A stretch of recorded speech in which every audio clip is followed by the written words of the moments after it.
I'll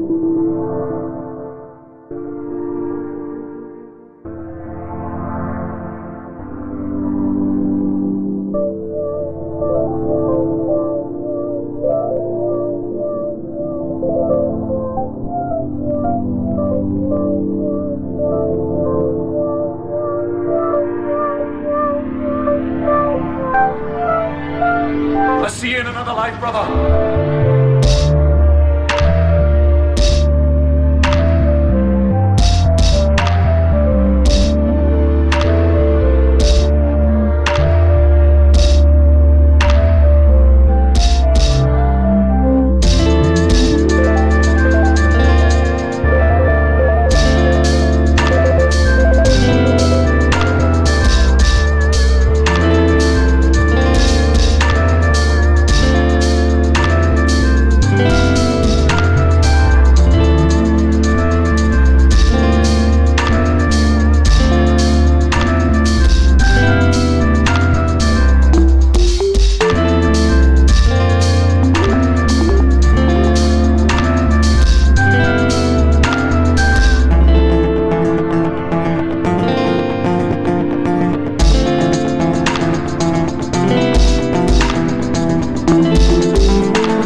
biodiversity, this beautiful, beautiful place. This amazing sacred realm, this incredible home of biodiversity, this beautiful, beautiful place.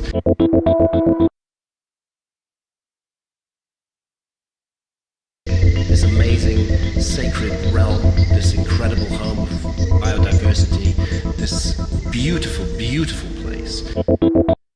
Beautiful place. Beautiful, beautiful place.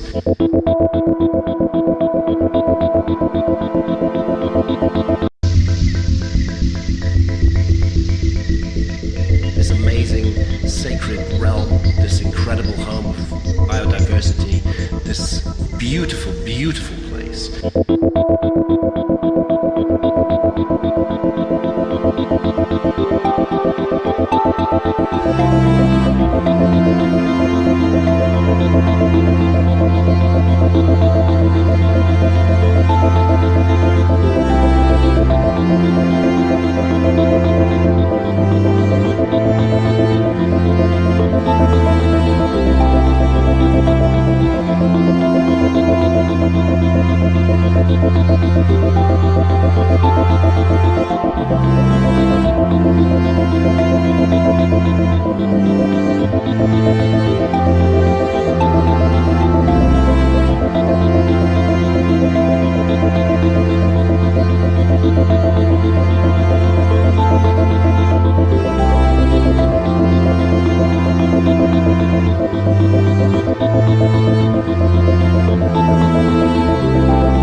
One second, phone call.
Hello.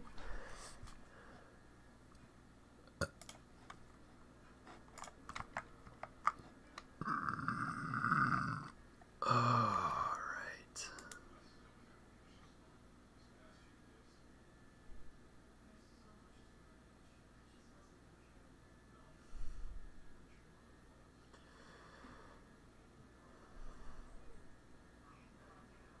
Oh man.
looking for something really quick.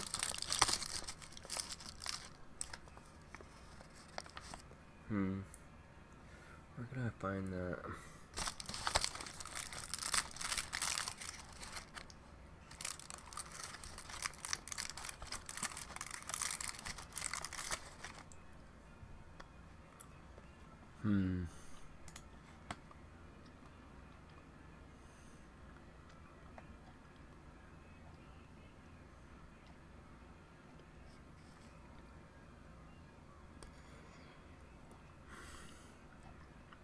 Shit, I have no idea.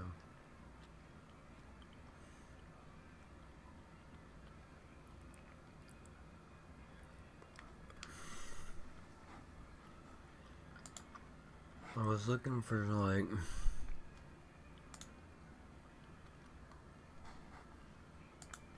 some quote about children. Someone saying something about children. Like,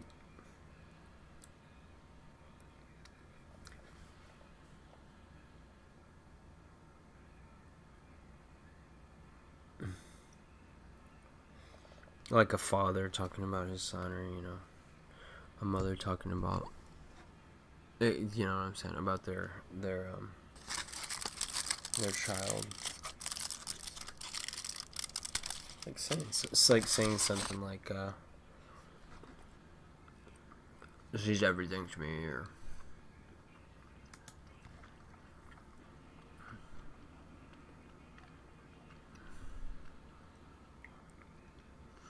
there's so much AI fucking garbage though, dude. You can't even find anything.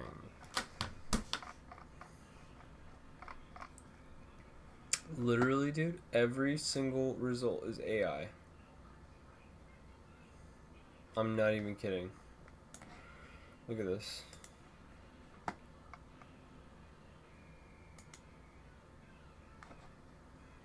The search was quote about children enemy.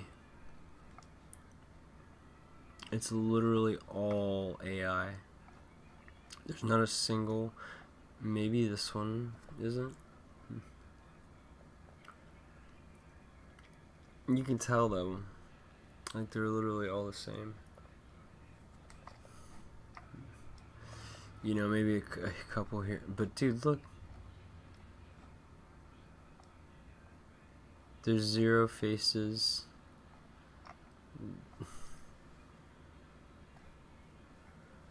It's a bunch of AI, dude. Let me try this one. This is the only thing that I saw really that. What is it, Kakashi? There's something I'd like to talk to you about. Is it urgent? Because I'm kind of busy right now.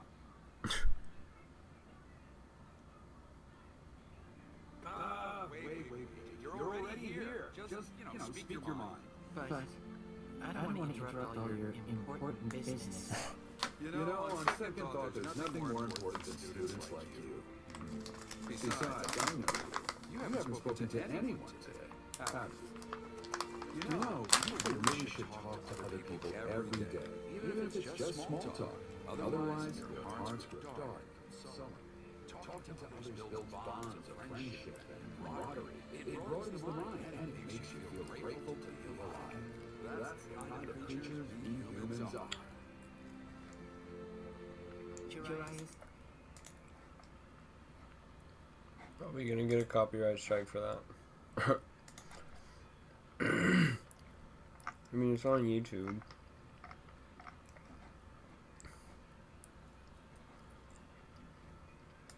Anyways.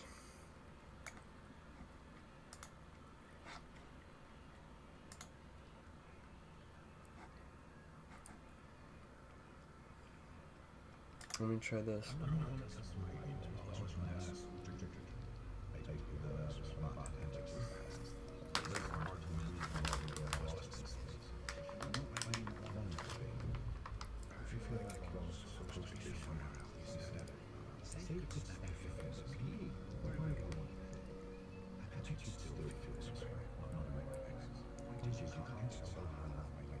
Yeah, no.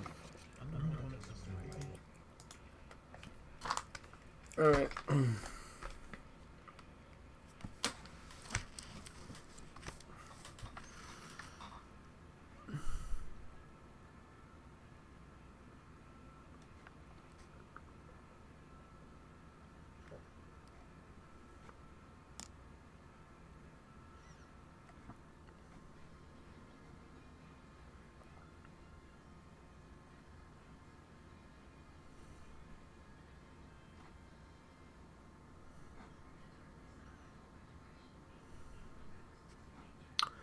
Oh my god.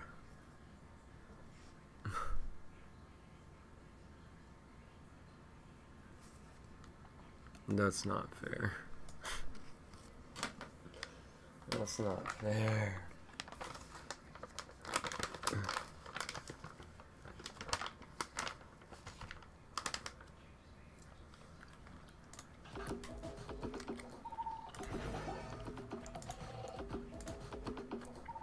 We got this gadget, and let's the treasure hunt begin.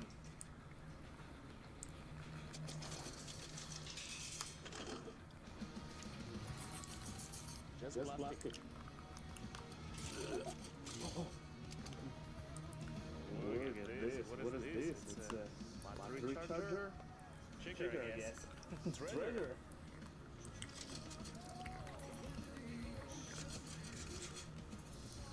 It's gonna kill you and kill the beach.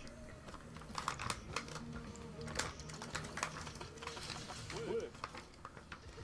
Oh. Fresh. Upper.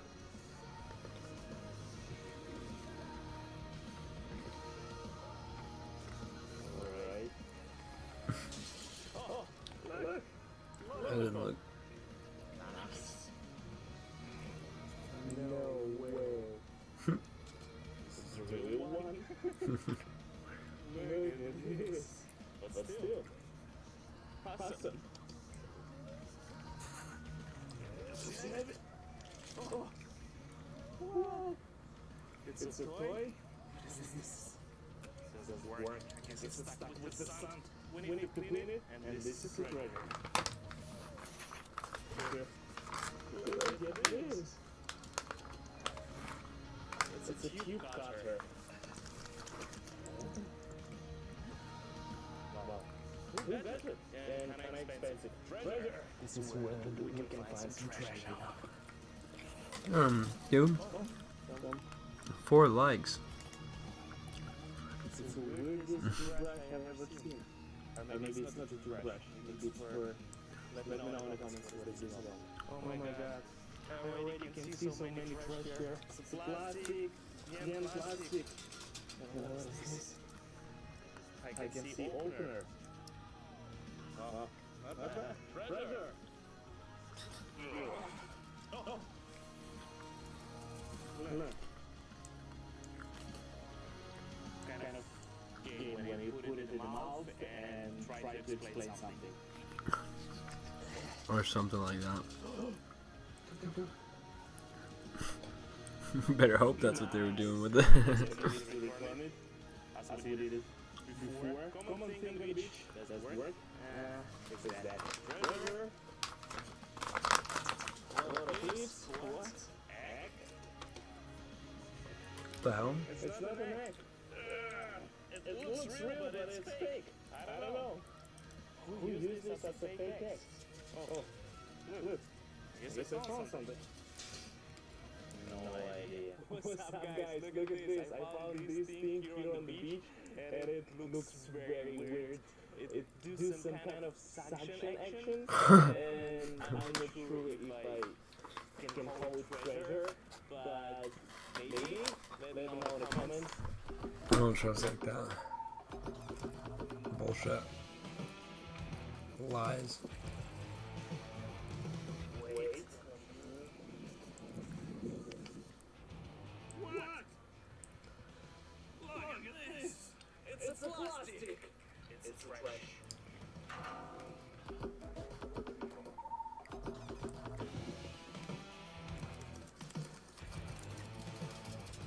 What? Let's check this out. Yes, that's what happened. Who knows, maybe it has memorable value, but it's treasure.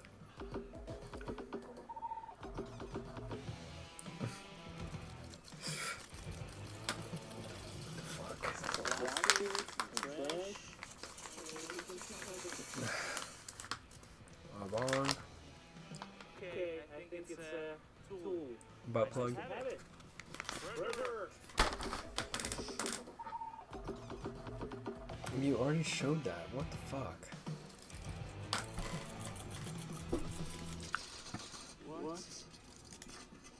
this? It's a tube? I don't know. It's a laboratory It's a pipe, glass or something. dude. Anyway, it looks cool with the treasure.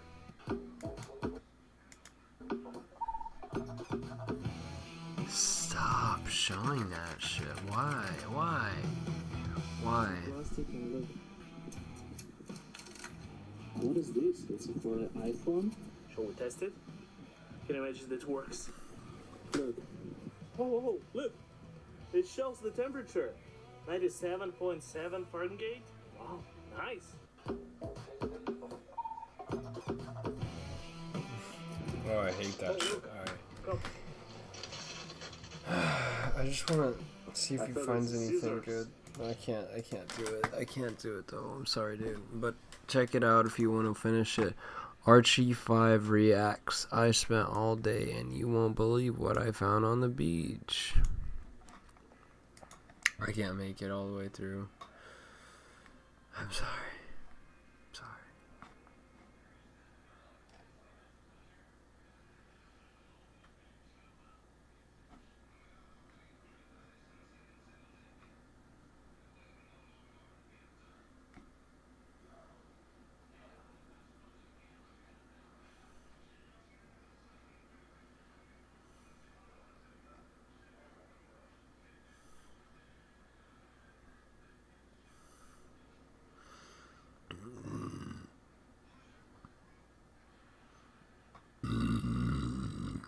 Oh, excuse me.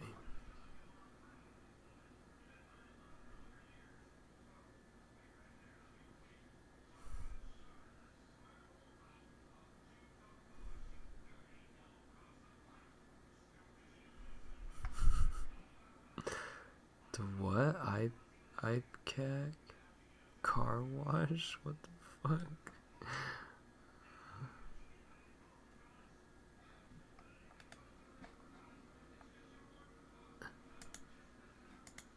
LA Beast here. I just had a long talk with my dad. He said I don't help out around the house and that all this YouTube stuff filming his house not gonna happen anymore. He gave me the ultimatum saying if I film one more video in his house and he catches me, I'm done. I'm kicked out. That's fucking bullshit. You know what? You said I don't contribute around the house. I don't help out. I don't help out the family. You know what? I have a great idea. And it's not going to be filmed in your house. That's right. Technically, I'm filming, but I'm not inside the house. I'm in the garage, inside of his car. A Buick, to be exact. An old man's car. As you can see, he's got that sweet old man's hat in the back. And what I'm going to do, I'm going to give him a car wash. So what I did, I went out and found this 5-year-old bottle of Ipecac syrup.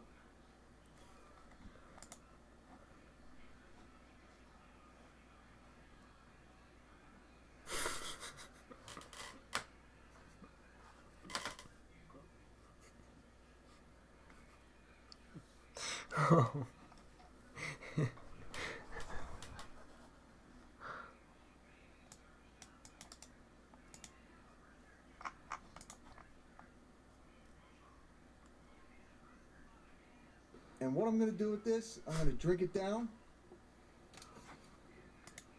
I'm going to drink some of this soda, try to give myself more of a geyser effect, and hopefully wash his car with my vomit. One bottle of Ipecac.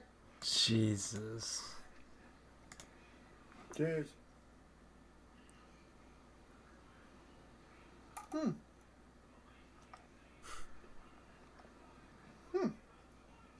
Actually tastes like maple syrup. Whew, it's been about 5-6 minutes. My mouth is salivating. Oh. Oh.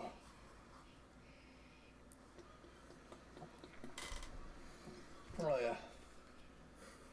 Get that carbonation going. So if this stuff actually works, I don't know, it's about 4 or 5 years old. This stuff actually works. Hopefully, it'll be just an explosive diarrhea bomb of goodness. I think I'm a pretty good son, and I think At the end of the day, we're all just gonna have a big laugh.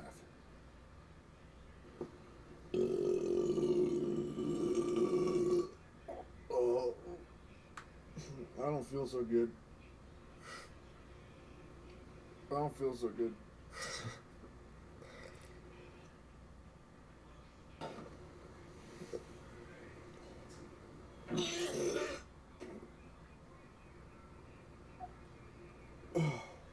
I don't feel so good. Jeez, bro.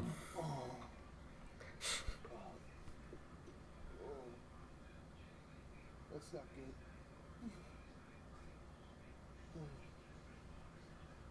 They got butt pads.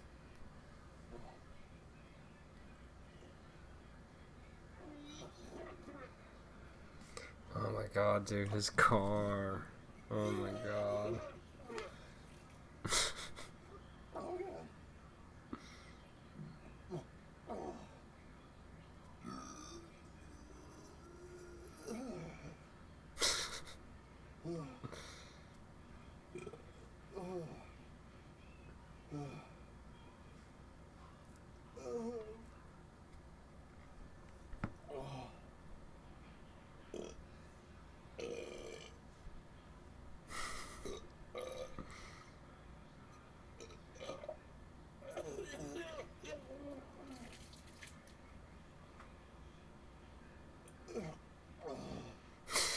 Jesus, bro.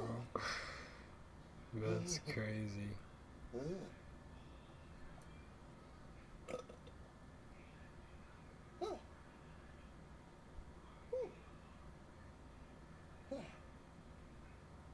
Feel better.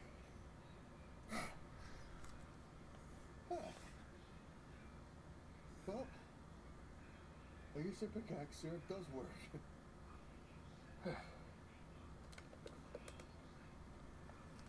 Dad, I love you.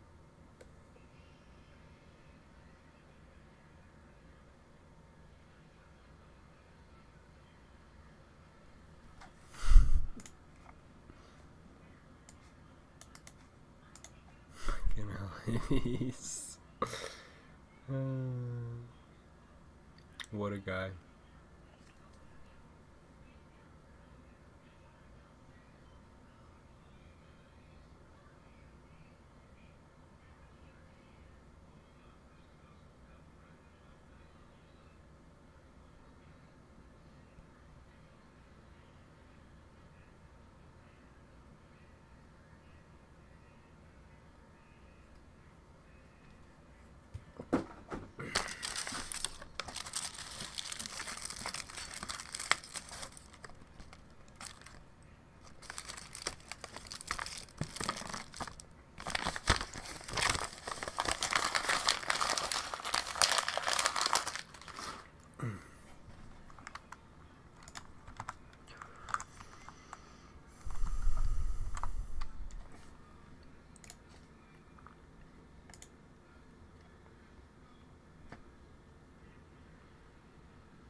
get some of this stuff. Dude, why is it so expensive? What the fuck? It's cheaper at the store, brother. What the hell? Oh, that's a 2-pack. I see. I see. So 30. They're like, I think $5-6 each. So it's like this. Wait, no, I'm saving like, I'd save like $5. Okay, cool. By ordering them. I really like this brand. Yo, it's delicious. I especially, my favorite one so far is the honey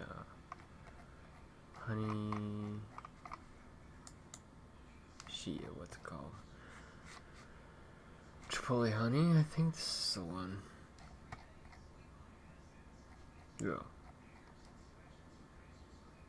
Yeah, it's the Chipotle, the yellow one. It's so good.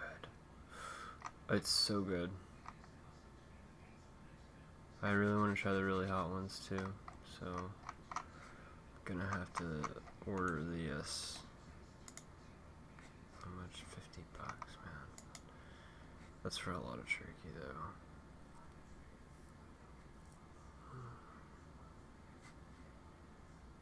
It seems like it's a lot. The 5-pack of 35? How is it that much?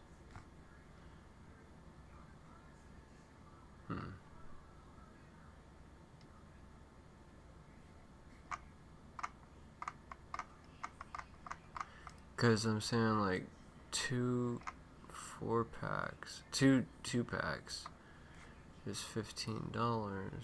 That's 4. So why is this one that much more?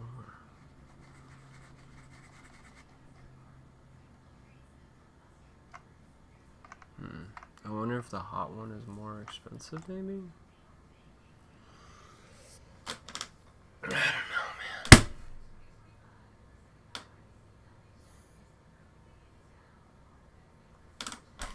I need to do this though, because I literally eat this on the regular.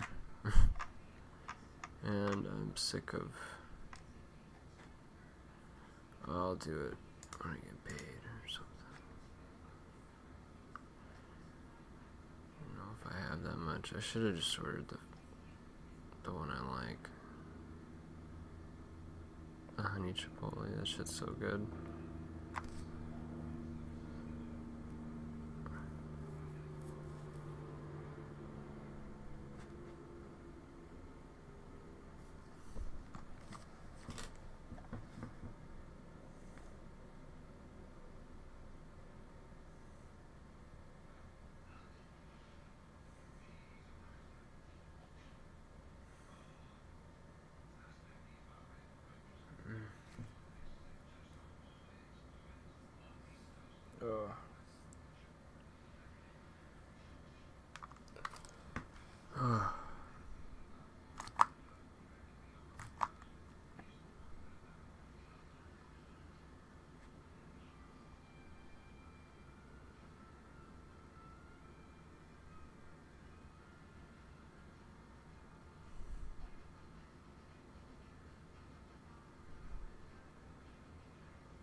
It's just Mr. Ballin. Thank you to BetterHelp for sponsoring this video and for allowing me to talk about therapy and how it helped get me to where I am today.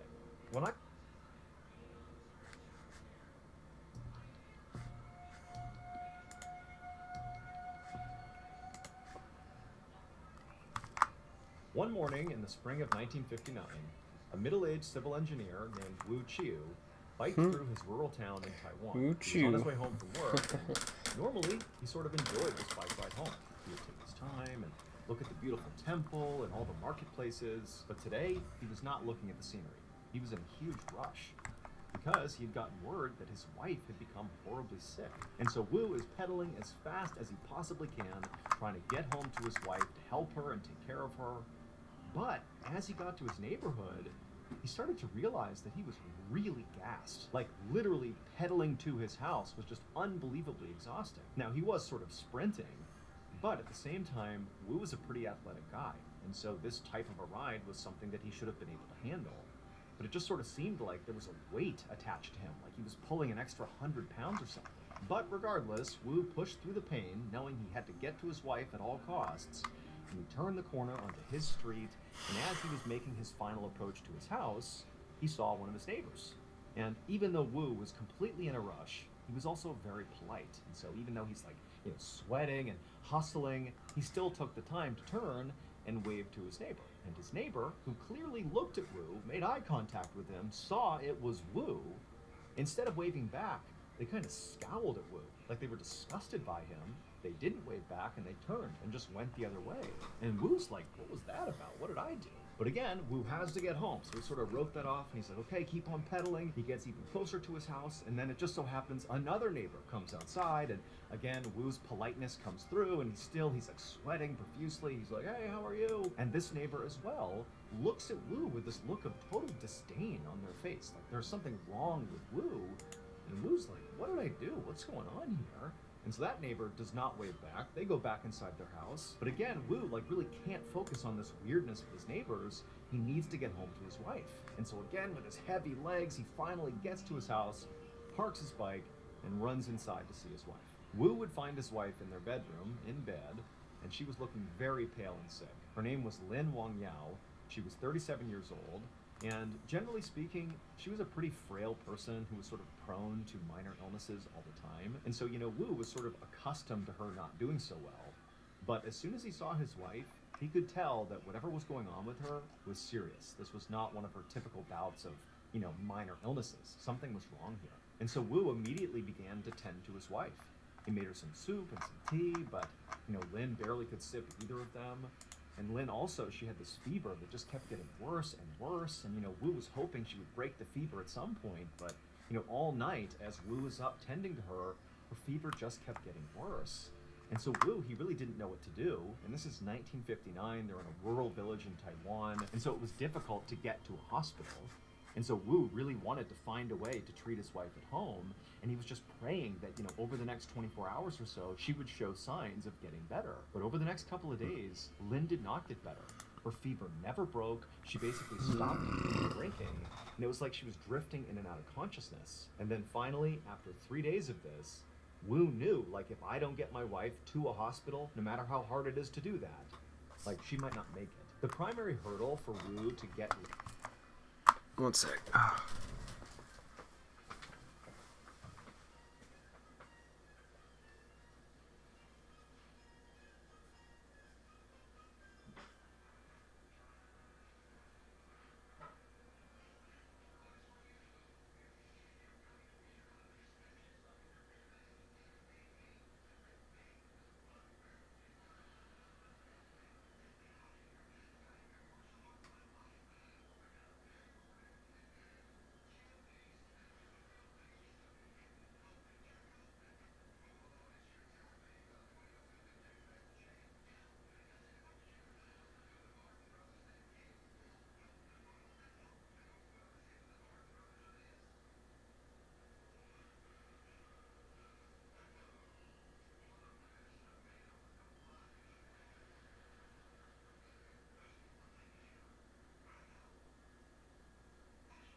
hungry.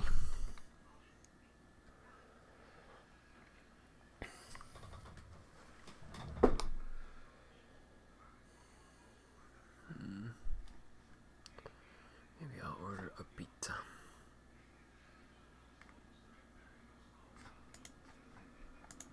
Into the hospital was actually just transportation.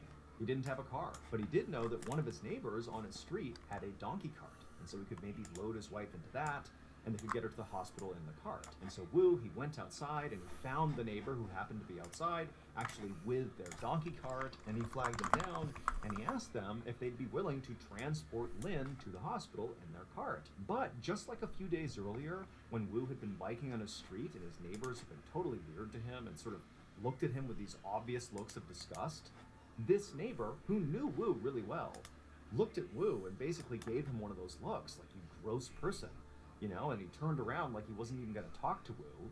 But then Wu, in desperation, just says, look, my wife, she's dying. She needs to get to the hospital. Please do it for her. And at that, this neighbor, you know, clearly despite their misgivings, sort of turns back around and says, fine, you know, we can use the cart and get her to the hospital. And so Wu and this neighbor, they go into Wu's house, they scoop up Lin, they put her on the cart, and it takes several hours, but they do eventually get her to the hospital. And by the time they're there, like, Lin is basically unconscious.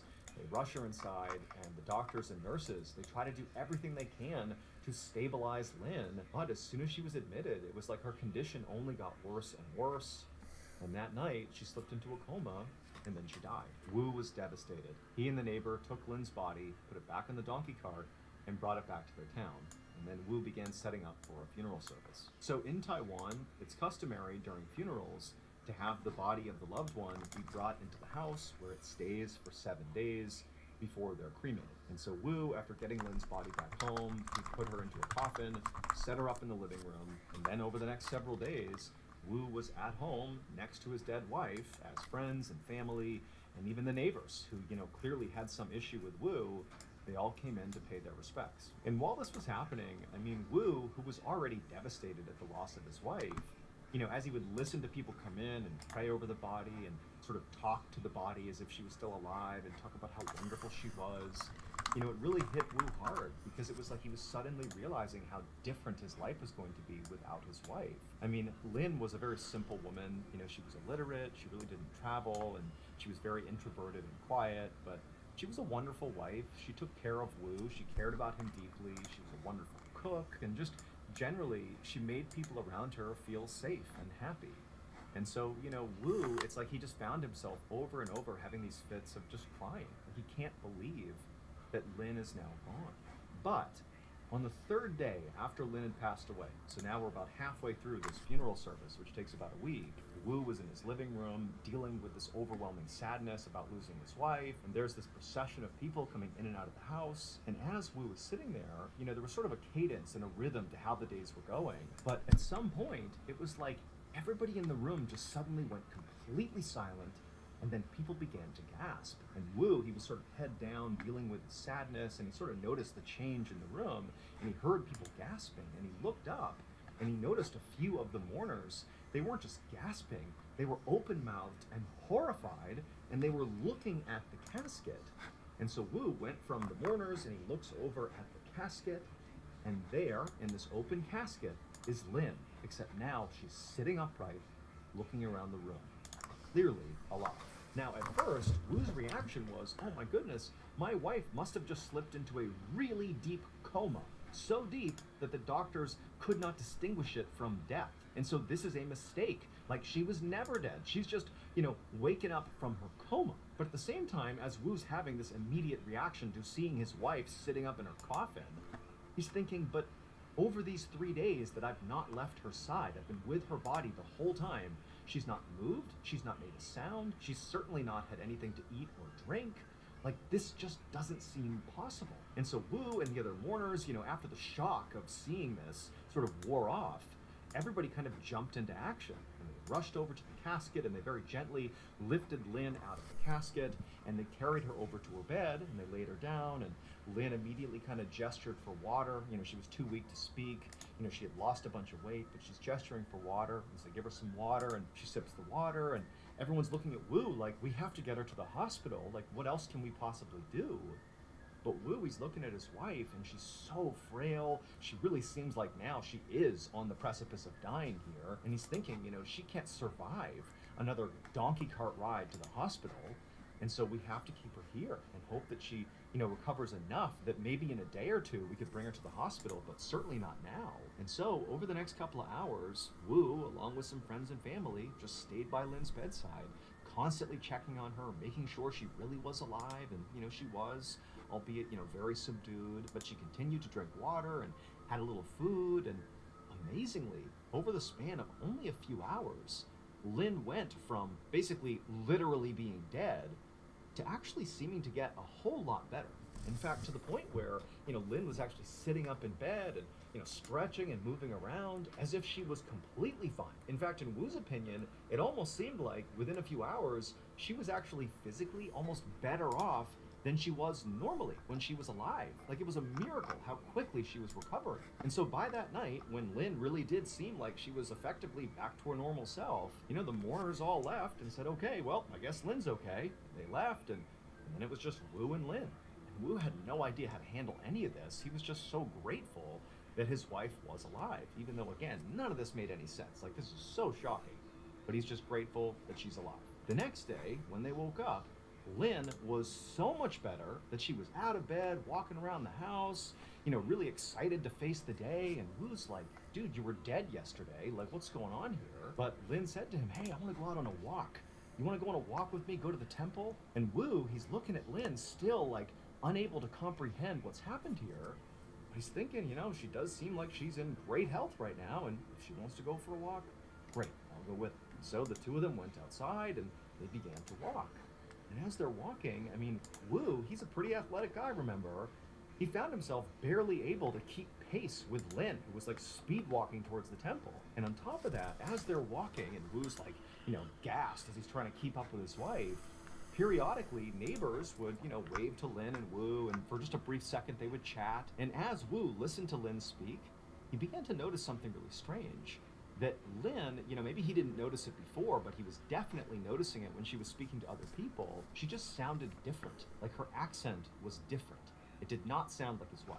And the weirdness around Lin's miraculous recovery only got more weird over time. Before Lin died and came back to life, she had been illiterate. But now, she was not only able to read, but she could also read and speak fluent Mandarin, a language she didn't know before she died. Also, Lin used to be a really skilled cook who loved cooking meat dishes in particular, but now that Lin has recovered, she no longer wanted to eat meat. She said she was a vegetarian and basically stopped cooking. Also, Lin began speaking with real authority about the professions of accounting and bookkeeping. And then also she advised her husband to quit his job as an engineer and open up a building material shop in town because there was a real need for it and he'd make real money that way. And believe it or not, like, Wu, he doesn't understand what's going on with his wife, but she really seemed like a force to be reckoned with now. And however she had gained all this extra knowledge, it really seemed like she was sharp these days. And so he was like, all right. And he quits his job as an engineer, opens up this building material shop, and really quickly, he and his wife began making real money, more money than they had ever made before. And while all this was happening, Wu and Lin became the biggest curiosity in town. I mean, the story of how Lin had miraculously come back to life with all these bizarre personality changes, you know, not only was that spreading all around town, but it eventually spread all across the country. It was like everybody was talking about Lin. In fact, this story spread so far that it eventually reached the Taiwanese government. And when they heard about it, they were so intrigued, they decided they would investigate. And so on March 17th, 1962, the Taiwanese government sent for Lin. And Lin was very happy to go. She was ready to tell her story and answer any questions they had. This was all just kind of exciting. The idea that the government wanted to know how she had made this unbelievable recovery. And so the government, they scoop her up and they bring her to this army hospital and they tell her she's going to be meeting with the chief physician there. And so the chief physician, he's inside of the room, he's waiting for Lin. He's never met her before. He's only been told roughly what the story is. You know, there's this woman who's acting really funny after coming back from the dead, and okay, fine, I'm going to talk to her and see what's going on. And so Lin, she walks in the room, and the chief physician, he looks at her, she's an ordinary looking woman, and She walks over to him, and before he can even begin a line of questioning, Lynn looks at him like with a double take, like there's a moment of recognition, and she says to the chief physician, "Uncle?" And the chief physician is like, "Why are you calling me uncle?" And then Lynn would go on to explain why she had just called him uncle, and the chief physician was so shocked by her story that he left the room and he called for his wife, and then when his wife came to the hospital, he didn't tell her what was going on, he just said, "Come with me." She walks into the room with the chief physician, he and his wife, and Lynn, who's never met this woman, and the woman has never met Lynn, they see each other for the first time, and Lynn looks at her and just goes, "Auntie!" And it was at this point that Lynn revealed to the chief physician and his wife that Lynn really was not her name. That's what people called her, but that wasn't who she was. Her real name was Zhu Shuwa, and the chief physician and his wife literally couldn't believe it, because they had not given any information about their personal lives to Lynn. They've only listened to her story, and she just offered up what she claims her name is. She's called them uncle and auntie, and wouldn't you know it, the chief physician and his wife, they did have a niece whose name was Zhu Shuwa, and a year earlier, she, their niece, had gone missing. She had gone missing during the Chinese Civil War, and she had been presumed dead, but nobody had ever found the body. According to Lynn, Zhu did die during that war. She was robbed and murdered by a group of fishermen, and then after she was killed, her spirit was sort of stuck in this purgatory for some time. But then, a year after Zhu's death, when Lynn died, Lynn said that Zhu's spirit entered Lynn's body, and thus, she came back to life, Zhu did, but in a different body. And so Lynn basically was telling the chief physician and his wife that she was Zhu. She had been reincarnated in Lynn's body. And as crazy as this story sounded, the chief physician and his wife couldn't help but notice that as Lynn was speaking, her accent was exactly like Zhu's. In fact, just generally speaking, Lynn was acting exactly like their niece. She really did seem like the reincarnated version of Zhu. And then when they dug deeper and spoke more to Lynn and also her husband Wu, the physician and his wife learned that, Lynn, when she woke up and was reincarnated, suddenly she was a vegetarian, just like Zhu. Suddenly, Lynn was interested in accounting and bookkeeping. Well, that was something that Zhu was interested in. And also, the biggest one was that Lynn had been illiterate, but then she wakes up and suddenly she reads and speaks Mandarin fluently, a language that Zhu read and spoke. And so the chief physician, he couldn't help but start to believe that maybe Lynn was telling the truth here. Maybe this really was his niece's reincarnated spirit. And so, as sort of strange as it was, he told the Taiwanese government that, there's something weird happening here, and I can't help but believe that maybe there's some truth to this story. But if we really want to pressure test it, Lynn claims that she knows who killed my niece. Like, she knows who killed her, because now she's Zhu. She said it was this particular group of fishermen. And actually, Lynn had given the names of these fishermen that apparently robbed and killed Zhu. And so the chief physician told the government, why don't we investigate my niece's disappearance as a murder and go talk to those fishermen and see if that holds up. And so that's what the government did. They tracked these fishermen down, but unfortunately, only one of them was still alive. But they interviewed this guy, and Lynn would actually say that particular fisherman, he was not one of the aggressors. He was actually the only fisherman in the group who tried to save Zhu, even though obviously she did get killed, but that fisherman had tried to stop what was happening to her. And when the government talked to him, he would say that yes, unfortunately, she was killed, and I did try to stop it, but I just couldn't. Keep in mind, this fisherman had not been given any information. This is entirely like a brand new investigation. He has no idea what they know. But he basically exactly mirrored what Lynn said happened. And so based on this, they actually closed Zhu Shuwa's case. It was labeled a disappearance. They changed it to a murder, and they labeled her killers as the fishermen who were deceased at the time. But they were labeled as her killers, and they closed the case, based entirely on, a reincarnated spirit's testimony. And there's one more thing. Back in the beginning of the story, when Wu is hustling home, biking as fast as he can to get to his sick wife, and he has those weird encounters with his neighbors, well, it would turn out when those neighbors were interviewed, they would say that the reason they gave those looks to Wu, those looks of disgust and disdain, is because, one, they knew Wu was married to Lynn, and they were also aware that she was sick in bed, But here comes Wu pedaling up the road, and he's got this woman sitting on the back of his bike that is clearly not his wife. And so everyone's reaction to that is, Wu is having an affair on his poor wife who's sick in bed. What a horrible person. Now, Wu swore there was no woman on his bike, but he would recall that the bike did feel really heavy, like he was pulling extra weight at the end there. Later, Lin would say that actually Zhu's spirit had come down and hopped on the back of Wu's bike, and it was her basically riding along, hitching a ride up to their house. She was the woman that the neighbors were seeing. But Wu, he was so focused on getting home, even though he felt that heavy weight, he never turned around, and so he didn't see her. And then once Lin passed away, Zhu's spirit, who was now at the home, sort of waiting for this to happen, she switched places with him. For the rest of her life, Lin would live as Zhu, and she would become a community and spiritual leader. And she would pass away in 2018 at the age of 97, and at her funeral, there would be banners hung that actually said both names, Lin and Zhu. And so if reincarnation is real, this story might just be one of the most credible cases ever recorded.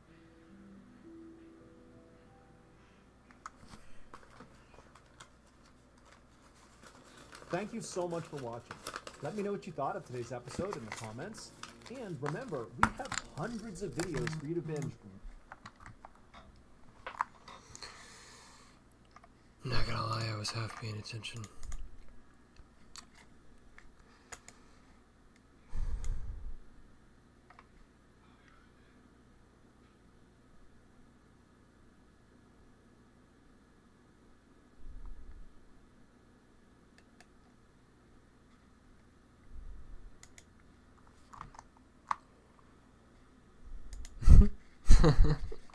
These are 5 of the scariest stories ever told on the Joe Rogan Experience podcast. Starting with the Joe Rogan Experience number 1516, featuring Post Malone. During this podcast, Post Malone and Joe Rogan get into a discussion about ghosts, recalling ghost stories, and also talking about if ghosts are real or not. Later, they also discuss a theory on why places get haunted. Here's the thing about ghosts. There's so many stories of them. Right. There's so many. Right. Now, is it because people are just scared and their senses are on heightened alert and they see things that aren't really there? That could be it. Because when it's dark out and you're tired and you're moving through the hallway,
Sorry, I'm just chilling.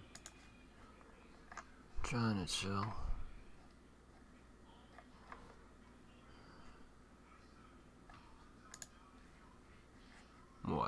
Just watching videos.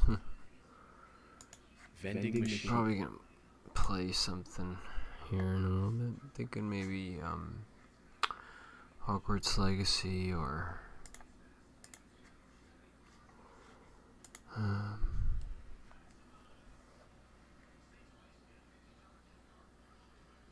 been wanting to play Mass Effect for a long time.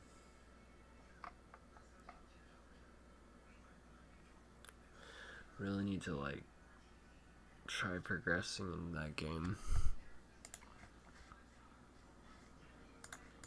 Killer.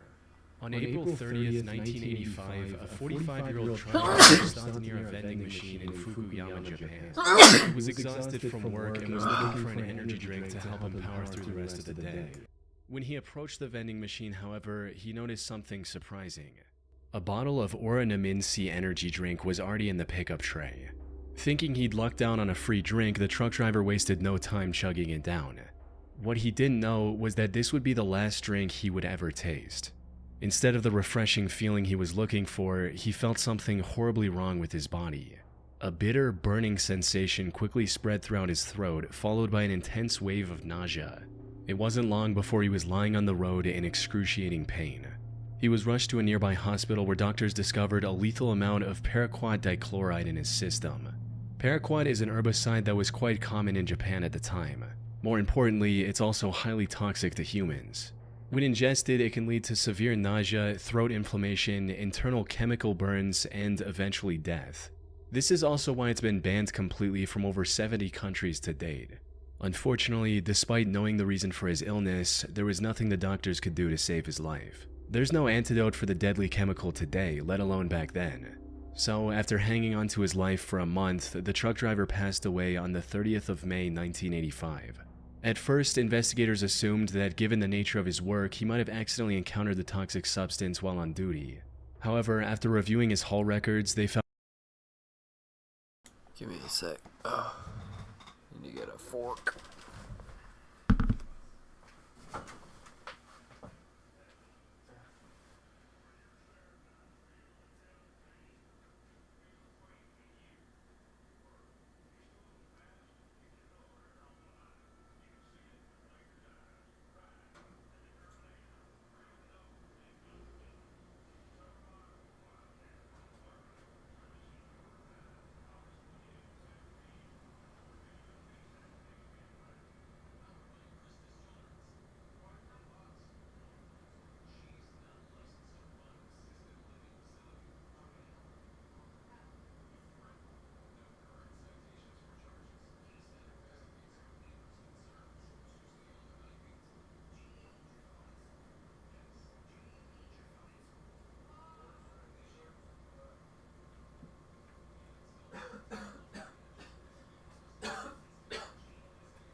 No trace of this herbicide or anything remotely linked to it.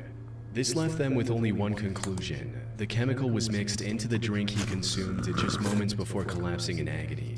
But with no leads or concrete evidence, they couldn't determine whether it was a murder or self-inflicted act, resulting in the case getting shelved for the time being. Now, while this might sound absurd today, you have to understand that paraquat was readily available in the country at the time.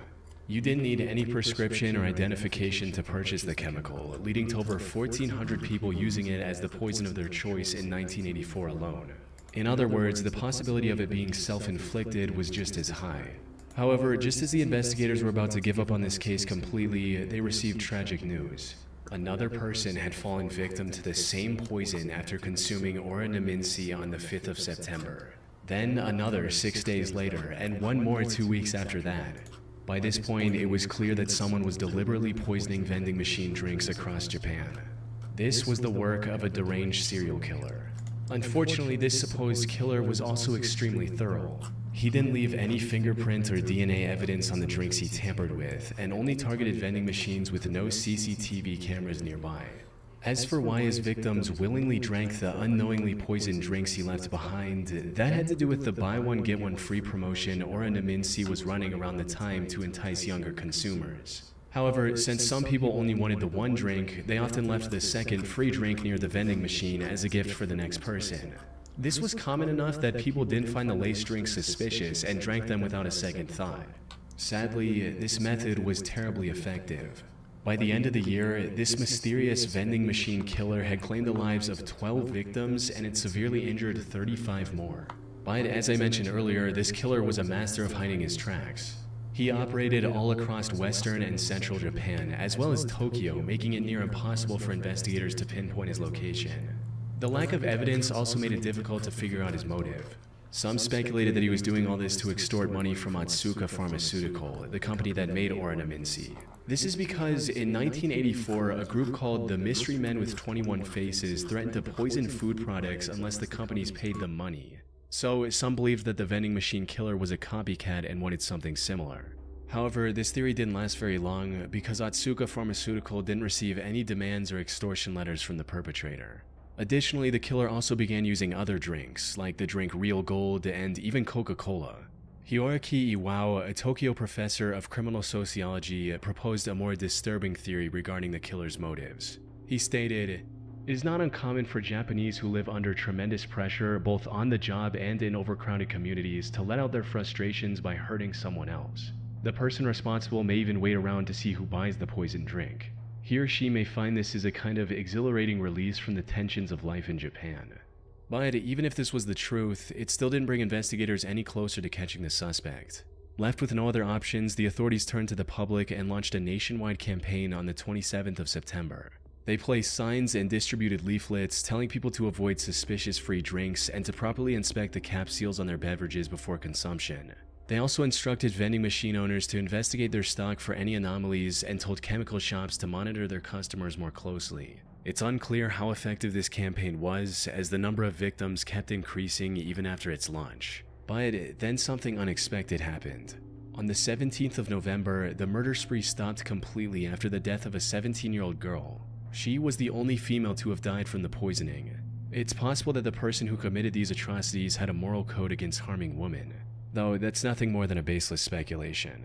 Due to the complete lack of evidence, the vending machine killer was never identified, cementing this case as one of the most chilling, unsolved mysteries in Japanese history. Little Rock serial stabber. On April 11, 2021, the Little Rock Police Department received a distress call from South Pulaski Street regarding a potential homicide. When they arrived at the scene, they found a middle-aged woman lying on the street with stab wounds all over her body. This woman turned out to be 41-year-old Deborah Walker. She was homeless at the time and was living on the streets when this incident happened. She was quickly taken to the hospital where medical staff discovered that she had been stabbed at least 15 times. Despite lying on the street, bleeding for what may have been hours, she miraculously survived and managed to regain consciousness the same day. Investigators also visited her in the hospital to gather any information she could provide about her attacker. Unfortunately, she was attacked somewhere between 1 and 4 a.m. It was still dark outside, and all that she saw was that her attacker was a tall, African-American male with a slender build. Now, in most other similar cases, such limited information would hardly be enough to generate any leads. But in this instance, the description Deborah provided left the investigators in disbelief. That's because her attacker's profile closely matched the perpetrator of another incident that took place about 8 months earlier in the surrounding area. The victim of that incident was 64-year-old Larry Eugene McChristian. He was living in Little Rock with his daughter Sarah, who was on probation at the time. On the 20th of August 2020, he had a medical emergency and was taken to the hospital in an ambulance. He was discharged from the hospital the next morning. However, when the hospital staff tried to contact Sarah so she could pick him up, she wasn't answering her phone. So they gave Larry the information about a nearby homeless shelter and a bus token to get there. Later that day, Sarah came to the hospital looking for her father, only to learn that he'd been discharged hours ago. She then reached out to the homeless facility Larry was told about, but they didn't know anything about his whereabouts either. The only option she had was to file a missing persons report and wait for the police to find Larry. 2 days later, on the 24th of August, Sarah received the call she was waiting for. Tragically, it wasn't the news she had hoped for. According to the official report, the Little Rock Police Department found Larry's body on South Gaines Street at around 2 a.m. They identified him by the hospital discharge papers he had on him. More importantly, he had multiple stab wounds on his body and was unfortunately already dead by the time the police arrived. His death was declared a homicide, and the investigators began looking for clues almost immediately. This proved quite impossible at first, since there were no witnesses and there wasn't anything that could be used as evidence at the crime scene. However, after inspecting the surrounding houses, they had a major breakthrough. The CCTV camera outside a nearby house had captured the suspect walking down the street when suddenly he spots Larry and begins walking towards him. After committing the crime, he tries leaving the area, only to stop, go back, and stab Larry one last time before fleeing. As mentioned earlier, this man matched the profile Deborah gave to the police, leading investigators to believe she was attacked by the same person. While looking into older cases, they also connected the same killer to another murder that happened in the area on September 23, 2020. The victim of this incident was 62-year-old Jeff Welch, another homeless man who was living in an abandoned home. On the morning of that day, Jeff's friend found him on the porch of his house with a stab wound on his neck. By this point, the investigators knew they were dealing with a deranged serial killer. However, just as they uncovered the connection between the three attacks, another tragedy unfolded. On April 12, 2023, a day after the attack on Deborah Walker, another one of his victims was found on the Wright Avenue overpass. The only thing in common with these 4 attacks was that they all involved homeless individuals, and they all happened between 1 and 4 a.m. There seemed to be no clear pattern on how the perpetrator selected his targets. This left the Little Rock community terrified to leave their homes, fearing they might become the next victim of the serial killer on the loose. After realizing the potential danger of this situation, LRPD began spreading awareness about the man who is now being referred to as the Little Rock Slasher. They also turned to the public to ask for any information they could provide on the matter, and even announced a $20,000 reward. We also need your help. If you have seen anything suspicious or have surveillance cameras on your homes or businesses in this area, please contact us at 501. Unfortunately, despite having CCTV footage of the suspect, the Little Rock Slasher was never caught. The case remains a mystery to this day. Or at least that's what the official reports say. While researching this case, I came across an Arkansas-based blog called the Snarky Media Report. The authors of this blog did their own investigation into the slasher case, and what they found was shocking to say the least. Put simply, they claim to have found the true identity of the killer after talking to multiple locals and Deborah, who, according to their blog, already knew the identity of her attacker. They also uncovered many details about this supposed killer, including his criminal record, which reveals that he has already served 2 prison terms in Arkansas for felony convictions of domestic violence. Also, his history with drug abuse and how it made him very agitated and violent. The authors of this blog also claim to have contacted the alleged killer's previous landlord, who gave them this image of the perpetrator. Which begs the question, if they know so much about the slasher, including his legal name, why didn't they give this info to the police? That's where the case goes from creepy to bizarre, since, according to them, they've already given everything they had to the relevant authorities. Despite this, the Little Rock police didn't make any progression in catching the serial killer. Snarky Media also published a video of the Little Rock mayor and police chief refusing to answer questions about the case. This seems to hint at something incredibly shady going on behind the scenes. That said, there's no way for me to confirm if the authors of the Snarky Media blog are telling the truth. For all we know, their whole investigation is made up, and this is just some random guy who has nothing to do with the 4 attacks, and it's all a ploy to make the Little Rock Police Department look bad. Most of the information they've gathered seems to check out with what's released publicly by the authorities. The only discrepancy in their investigation is the age of the suspect. Officials believe the slasher to be young, possibly in his 20s, but the authors of this blog state that the person they found was 46 years old. Unfortunately, this is where the leads end. Whether Snarky Media is telling the truth or not remains uncertain. What is certain, however, is that the case remains unsolved to this day. the Little Rock slasher is likely still out there and can continue his murder spree at any moment.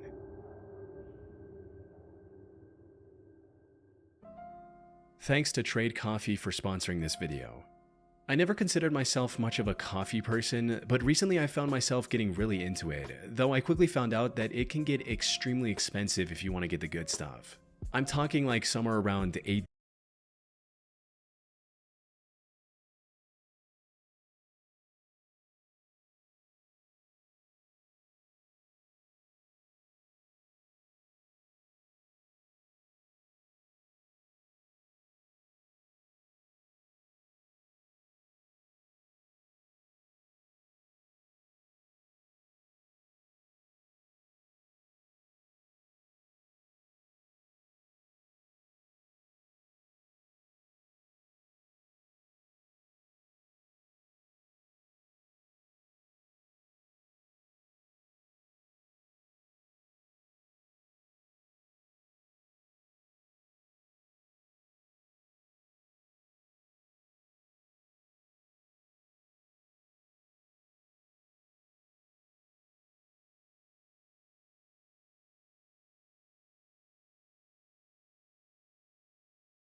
So a couple of weeks ago, I was talking to a buddy of mine. He comes up to me and he says, James, do you really think that we're in 2025, the year 2025? I'm like, of course, why not? And then we go into this very long discussion on how history as we know it might have been altered in some way, possibly even erased. As you can see, it's absolutely massive, and it was discovered just by chance. But as I went deeper into this topic, I found out that there's so much more to it than I would ever imagine. But history, as we know it, was stretched, altered, 1,000 years added. I came across this bizarre rabbit hole of a woman who states that we're not in 2025 and how there's even a declassified document which states that history has been rewritten. So I'm thinking, why would history be rewritten? And as I went deeper into this rabbit hole, I found this bizarre connection to the Mandela effect. I'm tweaking out. The possible existence of giants, and the possible cover-up of an advanced civilization that was wiped out not too long ago. This has got to be the most unbelievable archaeological find ever made, and to this day there are still no records of who built this or how. They've kept this hidden from you. The Great Wall of China isn't just a wall, it's a warning. It was to contain. And how this all connects to what's happening right now. And as far-fetched as it sounds, this is wild. So let's start with the basic. So it all starts with this video posted by Emma 1 week ago. She says, we discussed the possibility that 1,000 years were fabricated. If the timeline was altered, what else was rewritten? The year was 561, before the war for Tartaria. But history, as we know it, was stretched, altered, 1,000 years added. Obscuring the truth, a civilization erased, a war forgotten. One piece of evidence remains, a painting of the 1561 celestial battle over Nuremberg. Witnesses describe strange flying objects, explosions in the sky. Was this the final battle of Tartaria? So she's talking about the painting of these orbs, alien orbs over Nuremberg, and how there's a bunch of evidence that people saw these alien-like objects in the sky in 1561. Was this the final battle of Tartaria? A war fought not just on Earth, but above it. If history was rewritten, what was the world before the reset? And why did they let this one image survive? If 1,000 years were fabricated, then what era are we truly living in? The year was 561, before the war for Tartaria. Did this war rewrite time itself? Was a once thriving civilization erased, its technology confiscated, its legacy buried under false years? If they added 1,000 years, then who were we before the reset? So it's funny how whatever she's talking about reminds me of this precise moment that we're living right now with the drones and the orbs, AI technology, quantum computing. We are at the brink of a new era. But at the same time, a lot of people feel as if we could be facing a huge downfall. Just like what supposedly happened to this mysterious Tartarian empire that supposedly never existed. Just like the Mandela effect, you remember things that supposedly never existed. It's as if there was a huge shift in time or history was indeed erased. But the question is, why? One of the most iconic songs by the band Queen is We Are the Champions. But does anybody remember how that song ends? Because I remember the very last line of the song being, We are the champions of the world. Except that's not how the song ends. So if you remember of the world, that means you probably jumped out of the same parallel reality that I did. So before we go into all of this, let's first find out more about the Tartarian Empire that supposedly never existed, and if there's any evidence to support this wild claim.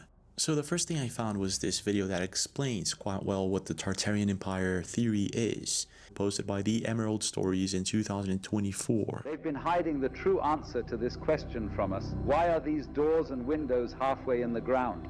During the early 19th century, strange events were reported worldwide. Cities were being dug out from layers of mud and debris. Buildings were being revealed that were covered to their rooftops in mud. A global cataclysmic event buried entire civilizations, erasing them from history.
Give me a sec, my food's here.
It was February 2017, and Brazilian streamer Coin77 was live on Twitch. He was playing the game Tibia for his fans, when all of a sudden, something absolutely terrifying would take place.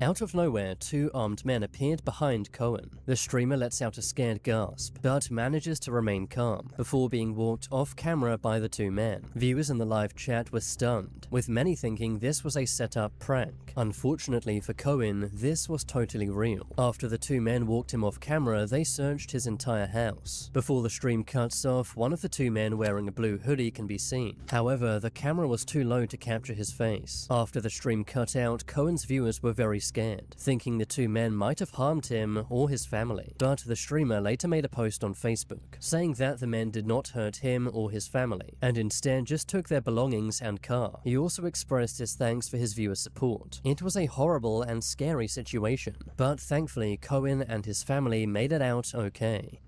It was December 2018. A Twitch streamer from Kansas City, Missouri named Tron1717 went live. But as soon as his stream began, his viewers were already concerned. He was sitting at the wheel of his car, struggling with his seatbelt and slurring his words. It didn't take long for viewers to realize Tron was clearly intoxicated. His viewers began begging him not to drive, but Tron ignored all of his viewers' concerns, leading to some viewers calling the police, fearing Tron may put himself or others in danger. For a moment, everything seems okay, until Tron lets out a scared gasp.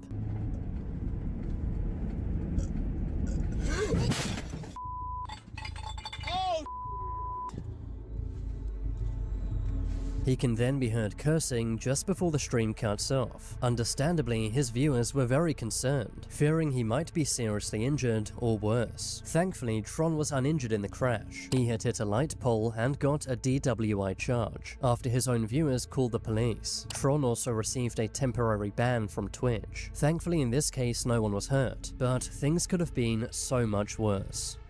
It was September 2018. One of the most popular Twitch streamers at the time, Dr. Disrespect, was playing Call of Duty, doing so in front of tens of thousands of fans. But as he was playing the first-person shooter, a shooter would target him in real life. As he was playing, he was startled by a series of loud noises, causing him to walk off camera. Oh, man! I'm just not finishing.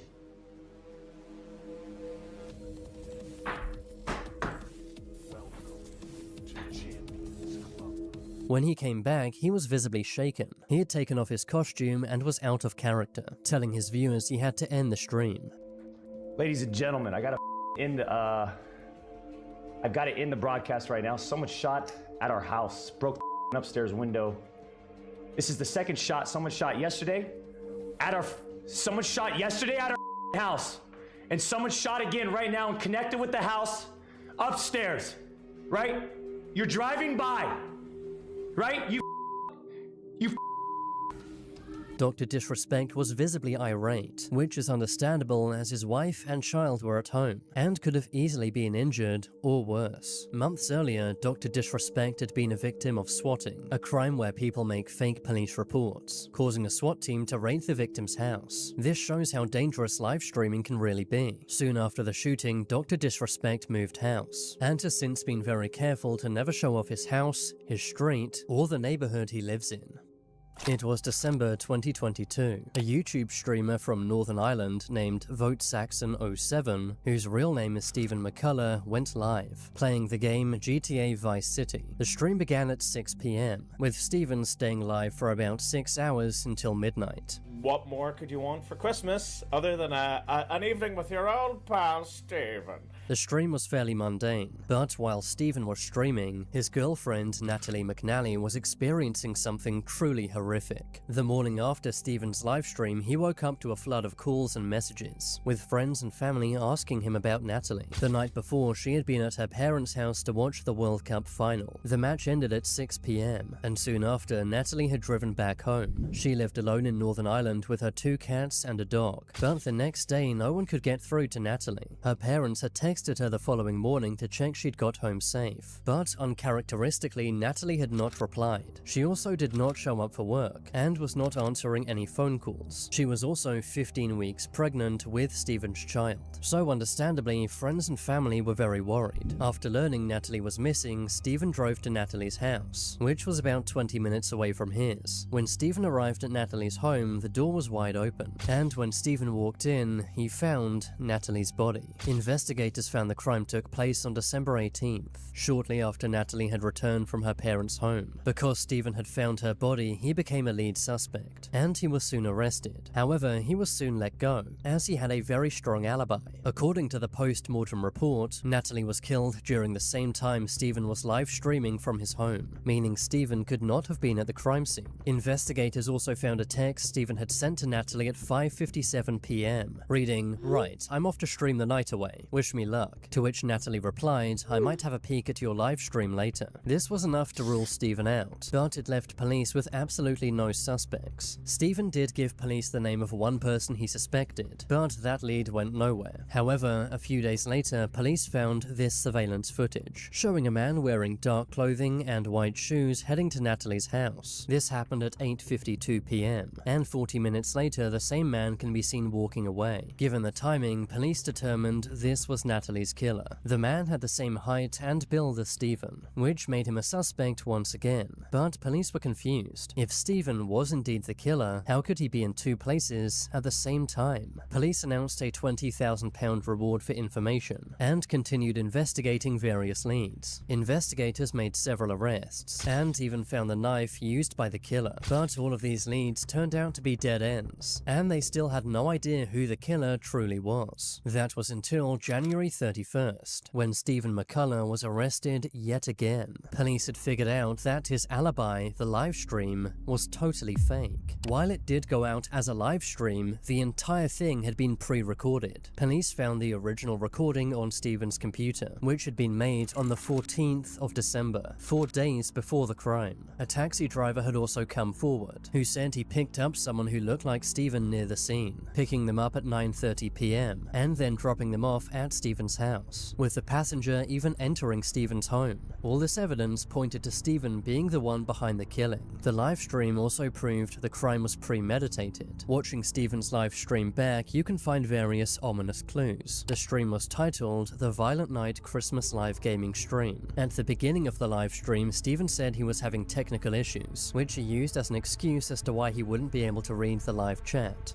Well, because this streaming software is kind of up the left, it means I can't check the live chat, which is a real shame. So, by all means, talk amongst yourselves. Stephen also made sure to repeatedly mention what day it was. Hello to all on this glorious Sunday evening. He also sang about needing to kill someone in the game, which could be a hint about what he was going to do to Natalie. I need to kill this. I need to take her down. At one point in the stream, he even says Natalie's name, which he finds oddly amusing. That's what would happen in the real world.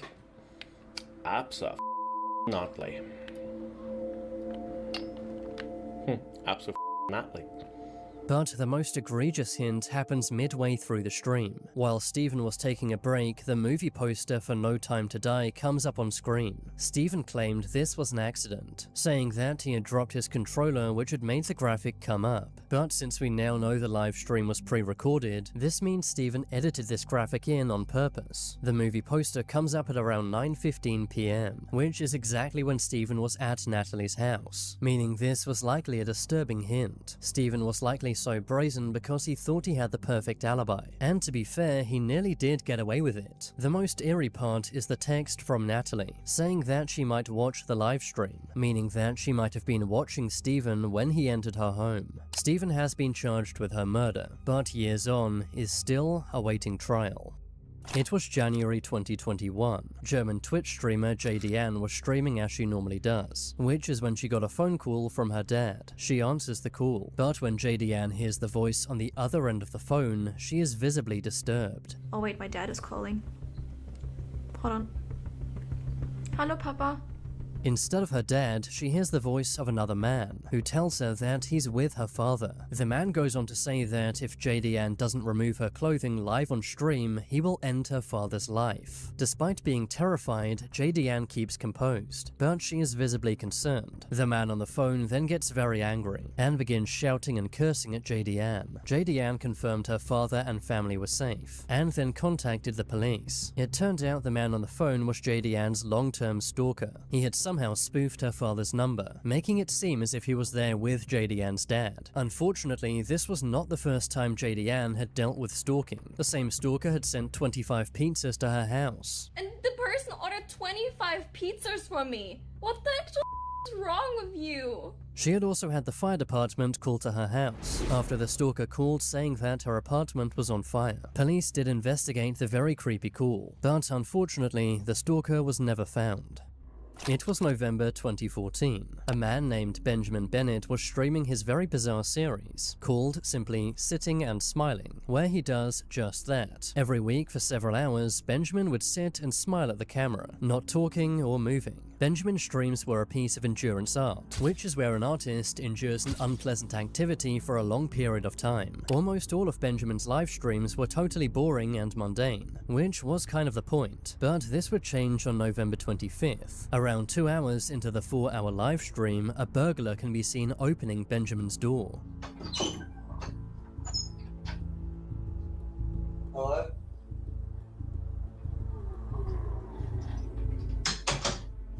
The burglar calls out, "Hello?" But after seeing Benjamin sitting there saying nothing, the burglar runs away, without stealing anything. During the incident, Benjamin does not move at all, which he continued to do for 2 hours after the burglar had left. Later, Benjamin explained he had heard the man coming into the house, but assumed it was his housemate. It's amazing he was able to maintain composure with a burglar in his room, not even turning around to check if he was in danger. That is true dedication to performance art.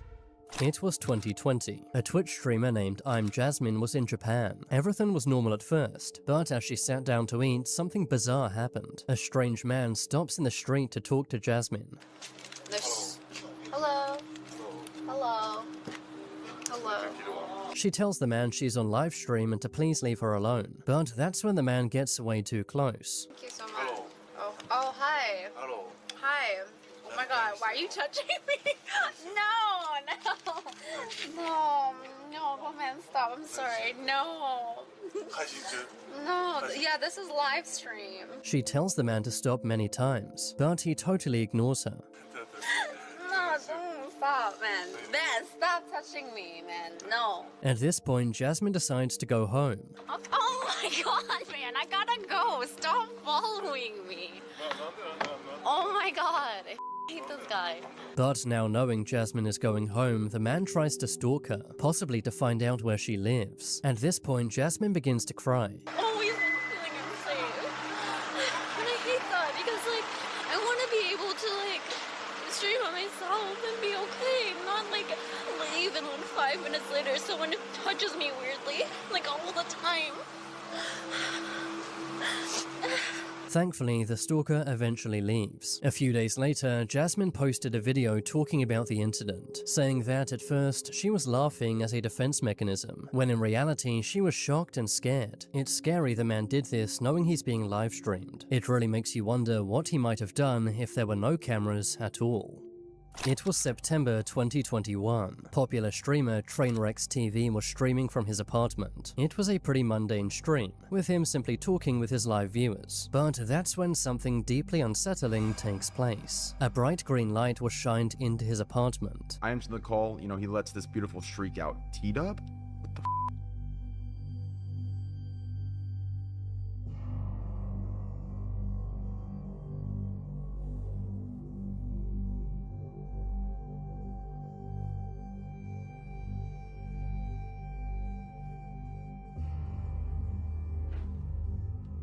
Viewers in the chat began speculating as to what this could have been. Trainwrecks later explained what had happened. Disturbingly, someone had found out where he lives, and shined a powerful laser through his window. This is incredibly creepy, and the exact reason why so many streamers avoid showing their windows. Now Trainwrecks has no sense of privacy within his own home, and now always streams with his blinds closed.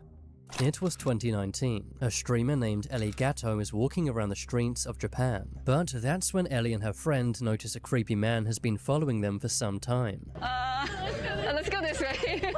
Oh god. Oh god. And to make matters worse, the man is holding a katana. Oh no, he's legit following us. Holy. Oh god. Oh god. Let's go find your husband. Let's go your husband. Let's go to your husband. They're visibly scared, but the man does not stop chasing them. Thankfully, a passerby notices what's going on and is able to stop the man. The stalker is arrested by police soon after. Thankfully, someone stepped in. Otherwise, things could have escalated and turned seriously bad. Comment down below which of these live streaming moments was the most scary. Subscribe if you haven't yet, and watch this video next.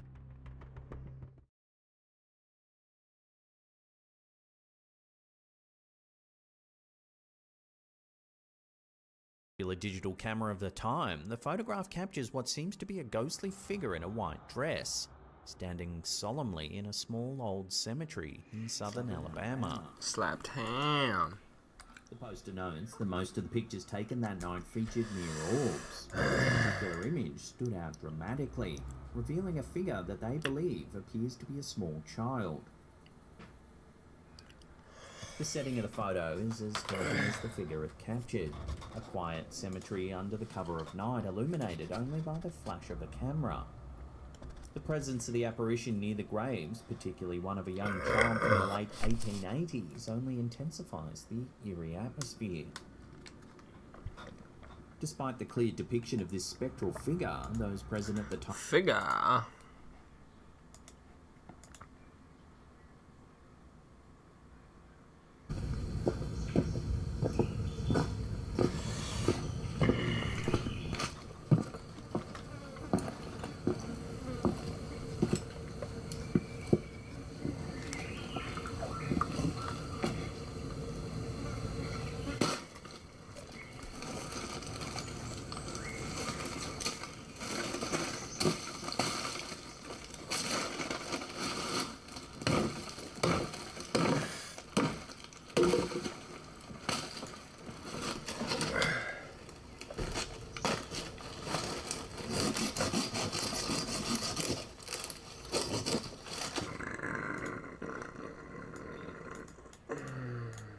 reported her hair moves as though being grabbed by some sort of invisible force.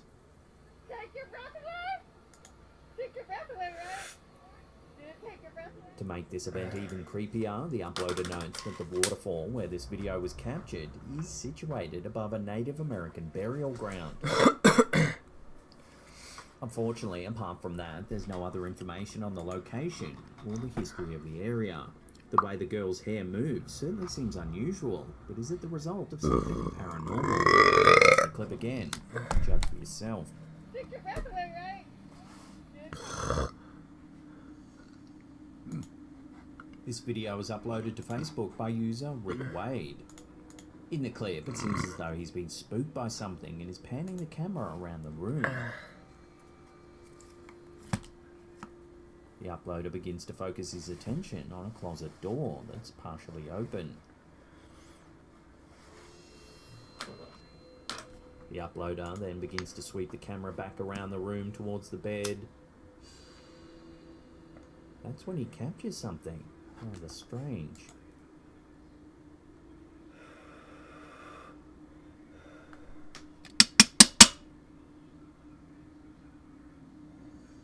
Despite the fact that the uploader says he was all alone at the time of filming, there appears to be a blue material, possibly a dress, visible in the bottom left corner of the screen.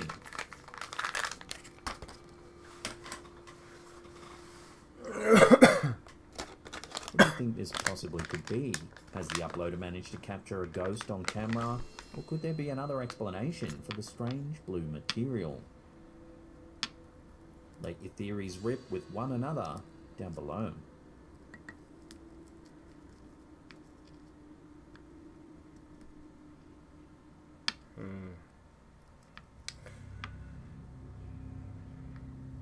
TikTok user To The Floor 269 has been sharing some unnerving experiences from their home, claiming that a ghostly presence might be haunting the property. Late at night, strange occurrences have left the uploader and viewers questioning whether there's something more sinister at play. In one video, the OP begins recording after feeling an eerie presence in their living room. Show yourself. Show yourself to y'all. I want to see who you are. No, I want to see who you are. Leave me alone. A pole in the room inexplicably moves all on its own. Show me your face or leave my house. I demand it. No, go. In another clip captured on a different, the activity escalates. While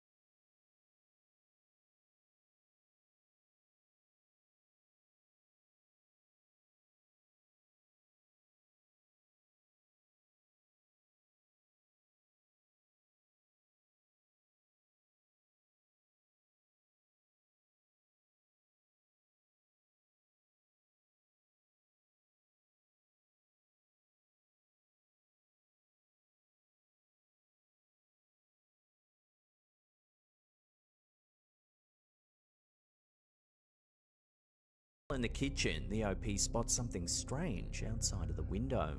Something was looking at me through the window, and I heard that lady crying again. Coming out of the kitchen. I'm freaking out.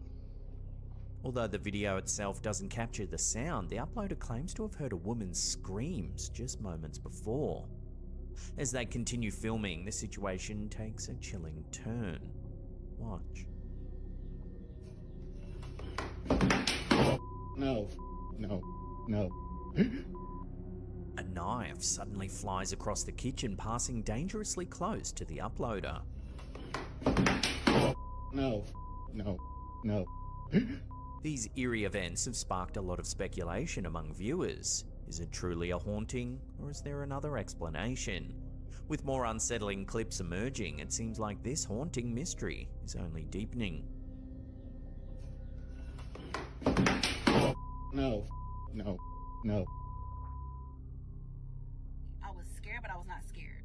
Why? Because A chilling story has emerged on TikTok where user Quiria Lachey, a nighttime office cleaner, shared a terrifying encounter while working all alone. The video, which has since gone viral, captures the unnerving moment when the OP realizes she mightn't be alone after all. In the original clip, the OP reveals that her boss called her to inform her that she's the last person in the building and could begin vacuuming. With no other cars in the parking lot and the building locked tight, requiring keycard access, she felt secure. Until something strange began to happen. Watch.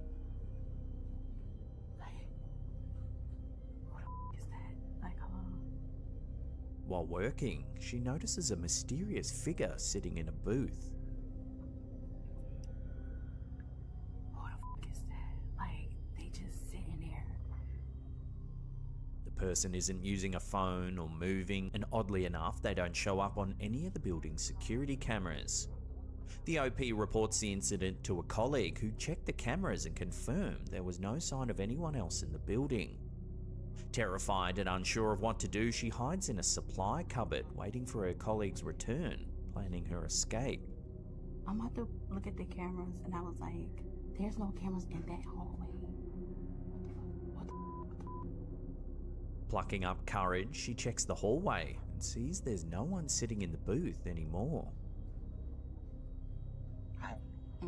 Nope. Nope. Nope. In a follow-up clip, Quiria Lachey offers more details about her unsettling experience. I was scared, but I was not scared. Why? Because if it was a ghost, I'm used to them. I've been seeing them all my life. I've been talking to them all my life since I was a little girl. So I'm pretty much used to that. She admits that, while the sight of the figure didn't initially frighten her, given her previous encounters with the paranormal, she was confused and unsure whether it was a real person or something supernatural. She recalls hearing a shuffling noise outside the door, but when she mustered the courage to open it, she found another door nearby had swung open. I thought I was hearing like shuffling.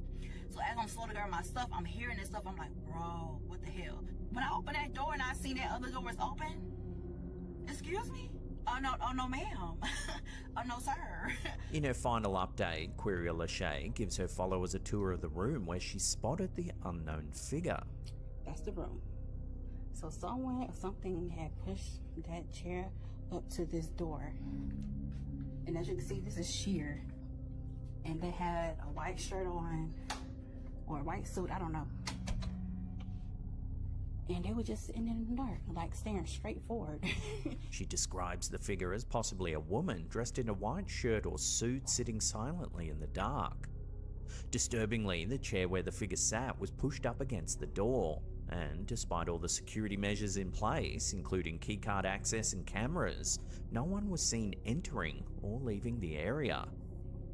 The incident has sparked widespread intrigue and debate, with viewers wondering if Quiria Lachey encountered a ghost or an intruder. With the mysterious figure unseen on security footage and the unexplained noises, the situation has left more questions than answers. Is the building haunted, or is it something else entirely? What the fuck is that? Like, they just sitting there.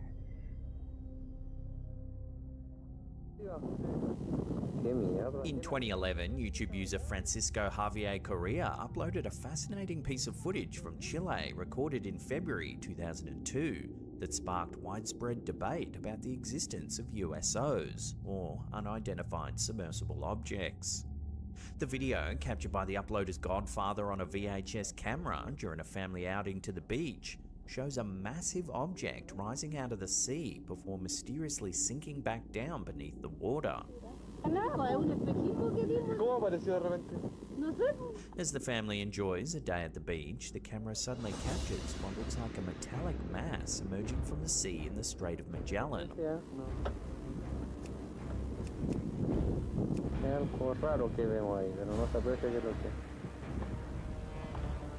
The object is described by the narrator as something far too large and unusual to a submarine.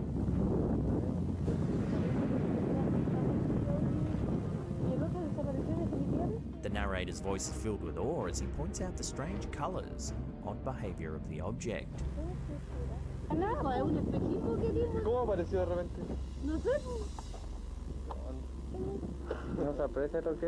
The footage has attracted attention not only for its content, but also for the testimony it's inspired.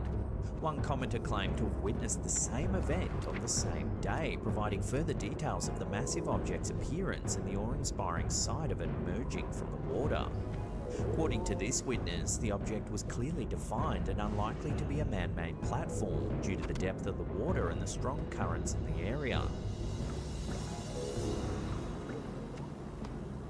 USOs have long fascinated both researchers and conspiracy theorists alike. Unlike UFOs, which are known for appearing in the sky, USOs are believed to emerge from and submerge into bodies of water, often vanishing without a trace. While UFO sightings date back to ancient times, reports of USOs began gaining traction in the 20th century, often linked to mysterious naval or maritime encounters. The waters off the coast of South America, particularly in Chile, have been hotbeds for strange sightings. Historically, USOs have been reported in a variety of places, from the oceans to large lakes. The famous Shag Harbor incident of 1967, where a strange craft reportedly crashed into the waters off the coast of Nova Scotia, is considered one of the best documented cases.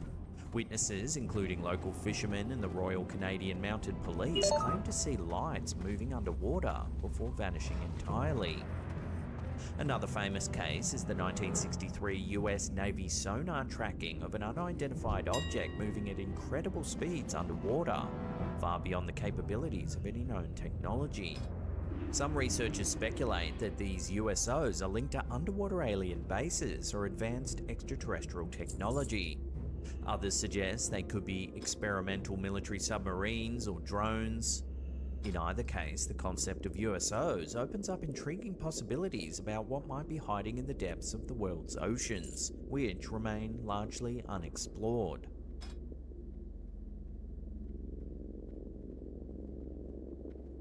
When you're moving to Japan or moving in Japan, you want to think about when you move. Anthony, the TikTok creator behind the popular page Anchan in Japan, typically shares content about life in Japan as an expat. His channel, known for covering topics like food, daily life, and especially the ins and outs of Japanese real estate, often features insightful tours of rental properties. Today we're looking at an apartment that's literally outside Canal City.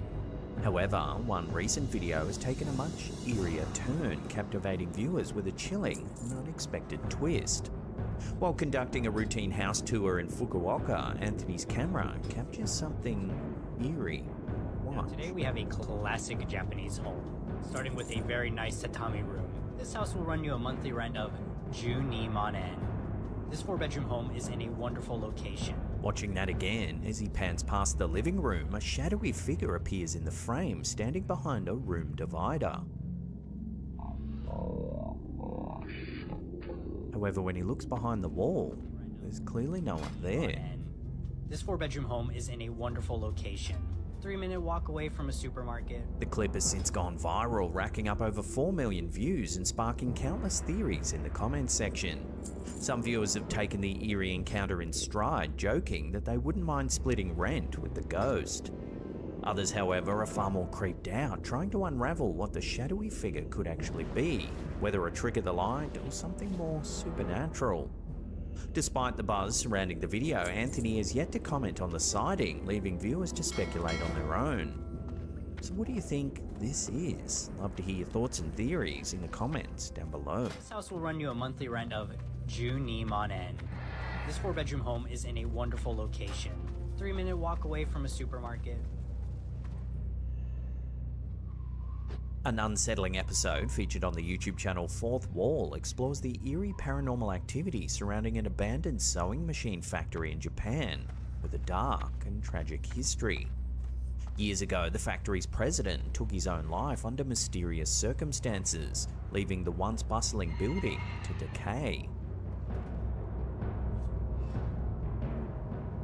As the story unfolds, viewers are guided through unsettling encounters and unexplained events captured by someone known only as Videographer S, who has taken on the task of investigating the haunted site.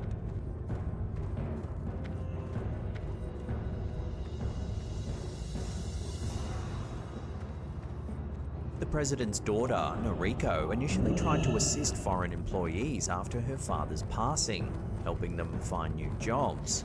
However, the workers left abruptly, claiming they had been frightened away by the ghost of the president himself. Noriko recounts her own strange experiences while visiting the factory, including glimpses of something unusual during her visits. As videographer S captures footage within the factory, he begins to notice eerie phenomena.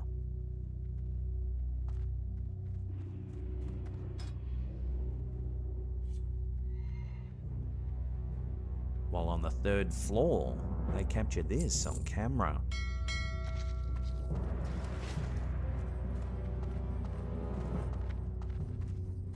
A shadowy figure can be seen walking up the stairs. However, when they look up the stairs, they find a locked door, no sign of anyone. When they look up the stairs,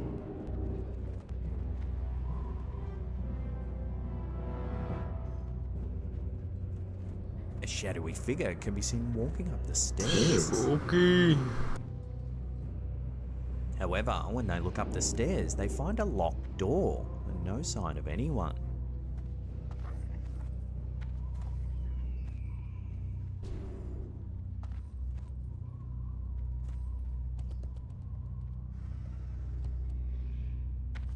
The creepy thing is, the locked door heads to the roof, where the company's president allegedly took his own life by jumping off the roof.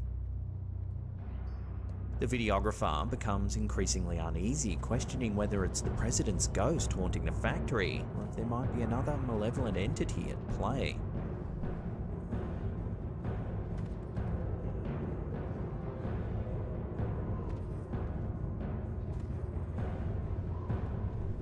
Adding to the mystery, the factory's demolition was halted when one of the workers suffered an injury on site, prompting further speculation about a possible curse tied to the factory's troubled past. The episode leaves viewers with an unsettling sense of mystery as the haunting atmosphere of the abandoned factory continues to loom large.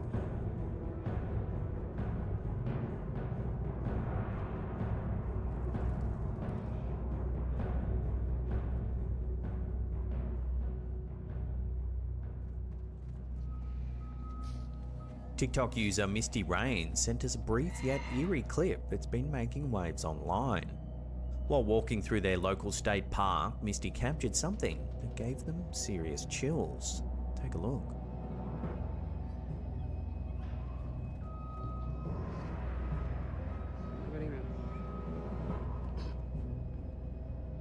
Despite the absence of wind or anybody nearby, the swings continue to sway back and forth.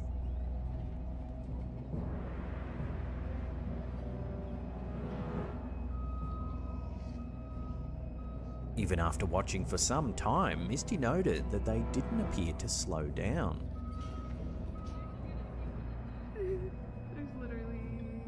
This bizarre movement has led many to wonder if the playground could be haunted. Could this be a playful spirit or simply an odd weather phenomenon? Either way, it's enough to make anyone look twice. Nobody around.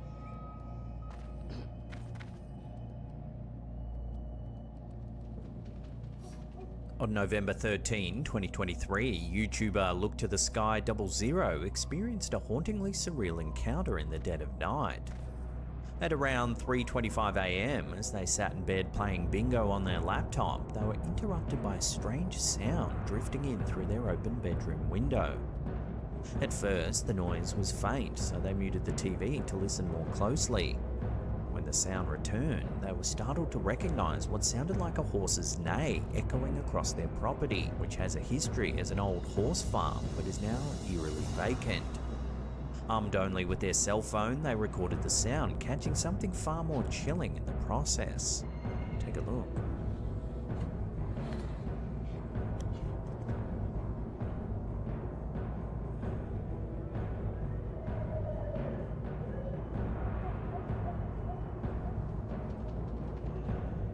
It can be hard to see at first, but a white figure can be seen pacing up and down their driveway.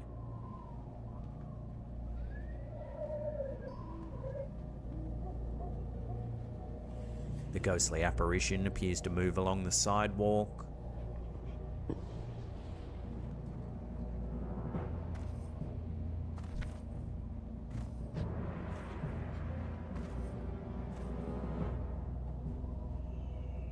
Behind their car.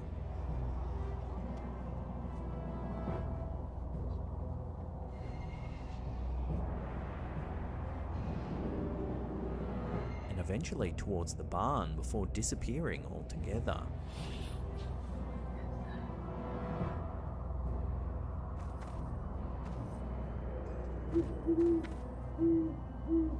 Capturing both the strange horse sounds and the mysterious figure, the OP could see the translucent entity with their own eyes, as well as through the camera's lens. According to the YouTuber, this isn't the first strange experience at their century-old farmhouse, which has a reputation for paranormal activity.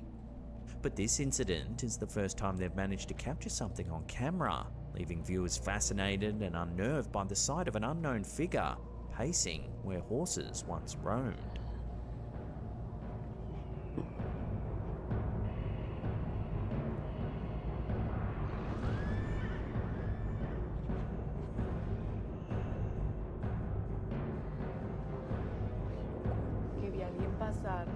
In a chilling TikTok video that's been making waves online, user Renee Yorovi, a nurse working the night shift at her local hospital, shared an unsettling experience.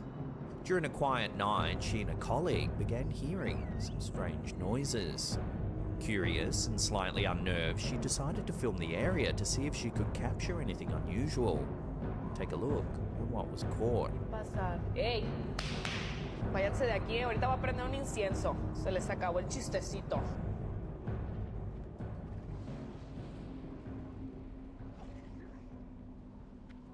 Watching that again, in the far corner, a dark silhouette of a person can be seen standing motionless.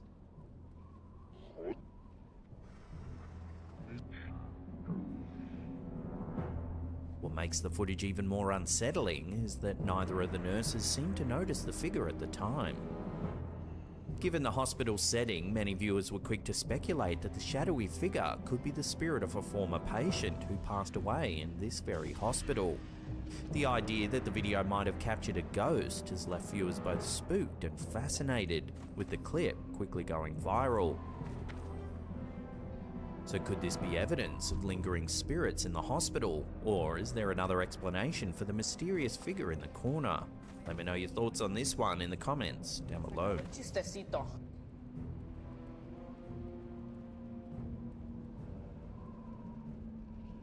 Homeowner Della D, known on social media as Della Dawson, recently experienced a chilling encounter in the early hours of the morning. At 4:16 AM, her Ring doorbell security system captured unsettling footage of an unknown woman at the front door.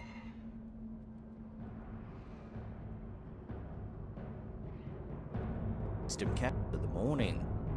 At 4:16 AM, her Ring door.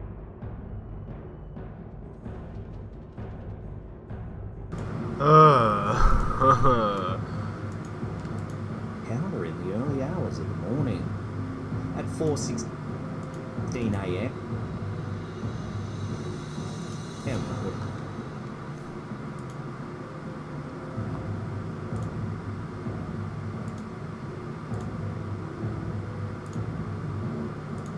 The Ring doorbell security system captured unsettling footage of an unknown woman at the front door.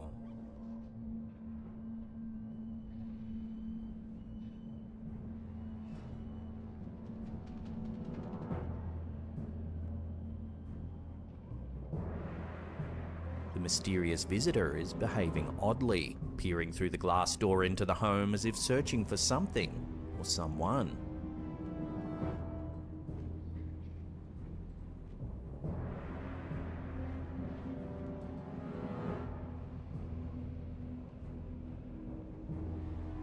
This continues for some time.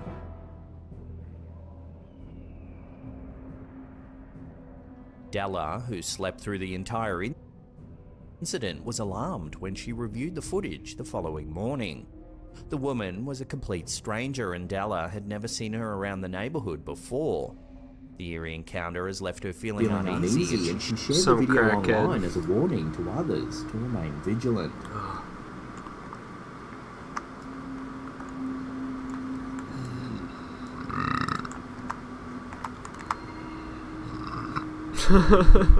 Fucking crackheads. A chilling piece of footage has surfaced from a man living in Indonesia who captured something unsettling while boarding a plane at Juanda International Airport back in 2020. The uploader, who was the first passenger to board the plane that day, decided to record his experience as he walked through the empty cabin. But as he moves down the aisle, the camera catches something that's left viewers baffled.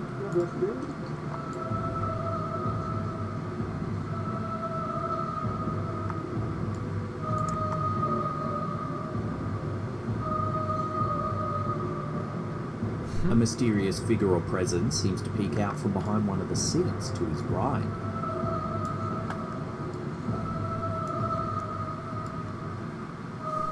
Music. The uploader insists that the plane was completely empty at the time of recording, leaving many to wonder what exactly is being caught on camera here. This eerie incident has sparked a wave of speculation, with some suggesting the possibility of a supernatural encounter, while others remain skeptical, believing it could be a simple optical illusion or even someone playing a prank. Whatever the explanation, the footage continues to captivate and creep out those who have seen it. So what do you think's been caught here on this empty plane?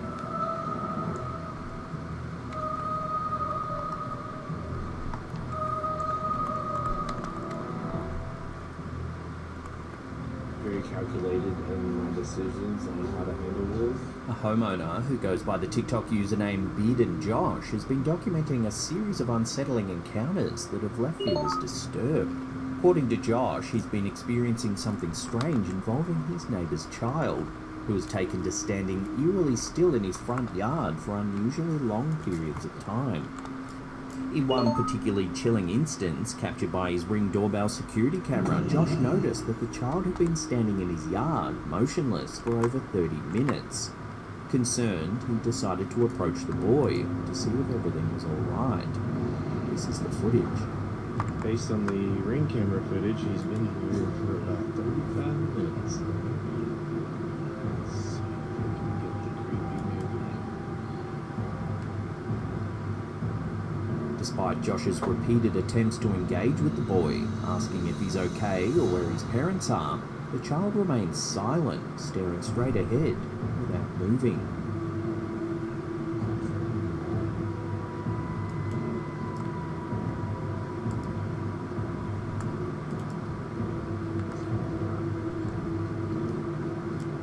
The bizarre nature of the incident sparked a wave of comments, with viewers demanding to know more about the strange situation. You okay? Are you okay? In a follow-up clip, Josh provided additional details. The boy is around 10 to 11 years old and lives 7 or 8 houses away. This strange behaviour isn't an isolated event. The child reportedly comes to Josh's yard about once a week, each time staying for an unnervingly long duration. Oh no. Despite the oddity of the situation, Josh... I'm putting up an electric fence. yet to involve the police, though he has attempted to speak with the boy's parents. So far, nothing has come of these conversations, leaving many to wonder what might be going on in the child's life that leads him to such strange behaviour. As the footage continues to circulate online, viewers remain captivated by the mystery, eager for any updates that might shed light on this unsettling situation. Do your parents know you're out here? Hello?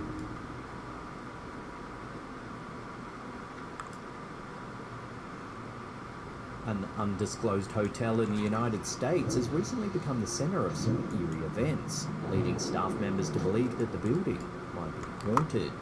Over the past few months, employees have reported a series of bizarre occurrences that have left them unnerved and questioning what might be lurking in the hotel's halls. The strange activity came to a head on April 13, 2024, when a staff member received a phone call from one of the guest rooms. Alright, so we're getting crazy calls from this room that is unoccupied in the second floor, and this is like the third time it's happened. When they go to investigate, they find the room completely empty.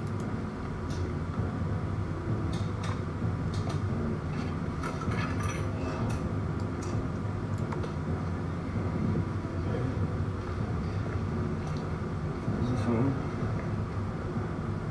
No one's calling. No one's here. No one's showing.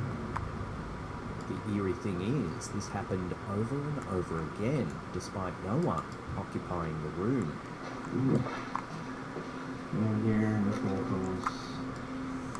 I'm out. This is weird. In another instance, 2 staff members captured some unsettling footage while cleaning the hotel. While doing their duties, they decided to film a little game on their phone. The cleaners wanted to see if they could race the elevator to the bottom floor by running down the stairs. They placed their smartphone facing the elevator and began running. But that's when their phone captured something rather eerie. Have a look.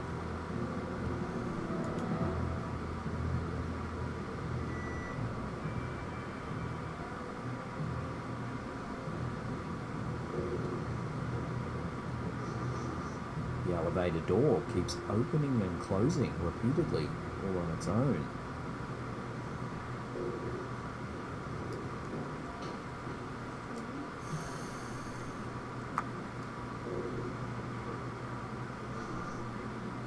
Also, what sounds like a mysterious voice can be faintly heard in the background.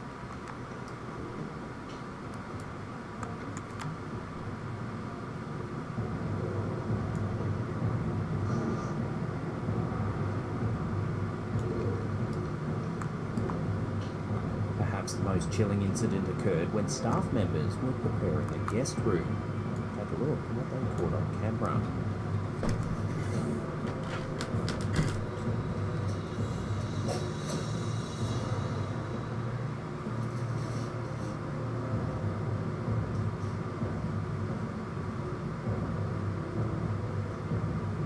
Can be hard to see at first, but if we slow it down and brighten the image, a dark figure is standing at the back of the room. You can see it in the reflection in the mirror.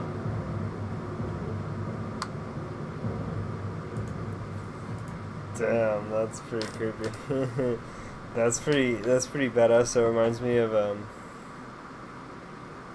don't know if badass is the right word.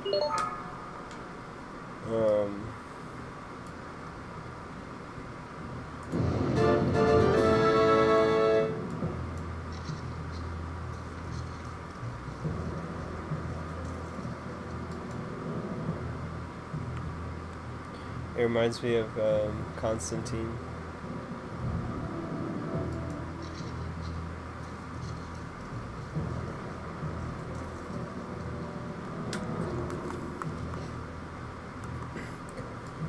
Okay. I'm going to ZG.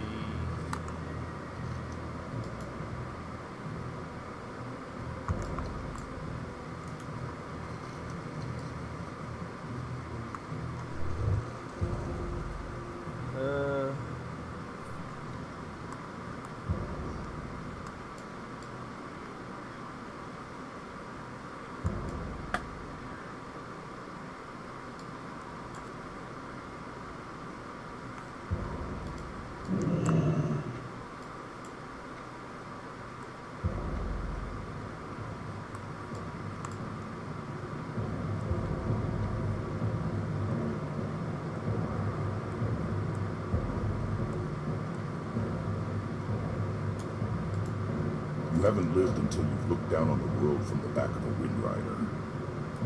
Script.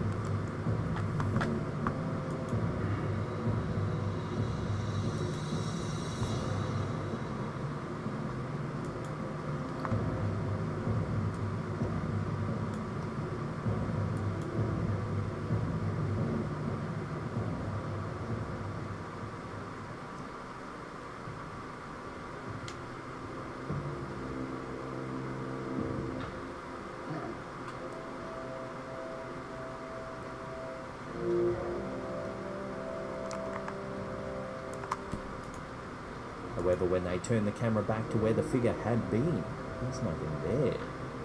Chat, should the mirror go here, in this corner, or in that corner? I don't know. I mean, like, I know it's super dark right now, but I feel like personally, it's just too much. These occurrences, ranging from unexplained phone calls to ghostly apparitions, have become a near-daily occurrence at the hotel. The staff, while not certain of what exactly is causing these strange events, are convinced that something otherworldly may be the cause. As these strange phenomena continue to unfold, the hotel's reputation as a potential haunted hotspot is growing, leaving both employees and guests on edge.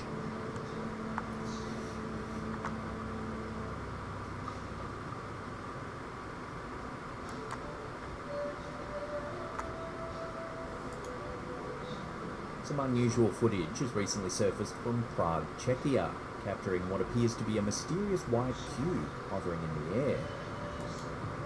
Whoa.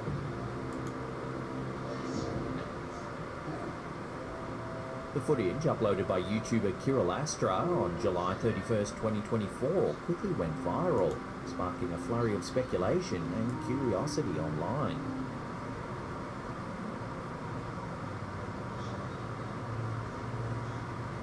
Viewers from around the world began to wonder if this strange sighting was evidence of advanced military tech or even an alien craft.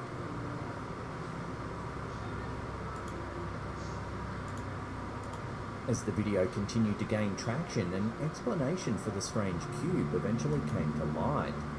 It was later revealed that the object was not extraterrestrial or secretive military tech, but rather a wayward balloon released by the local circus act, Cirkla Pataika. Despite this more down-to-earth explanation, the sighting had already captured the imagination. While this particular incident has a mundane explanation, Czechia has a history of much more puzzling UFO sightings. One of the most renowned cases occurred on July 12, 1987, known as the Vranov UFO incident. On that day, a bizarre event unfolded over the Vranov Reservoir, a popular destination filled with vacationers.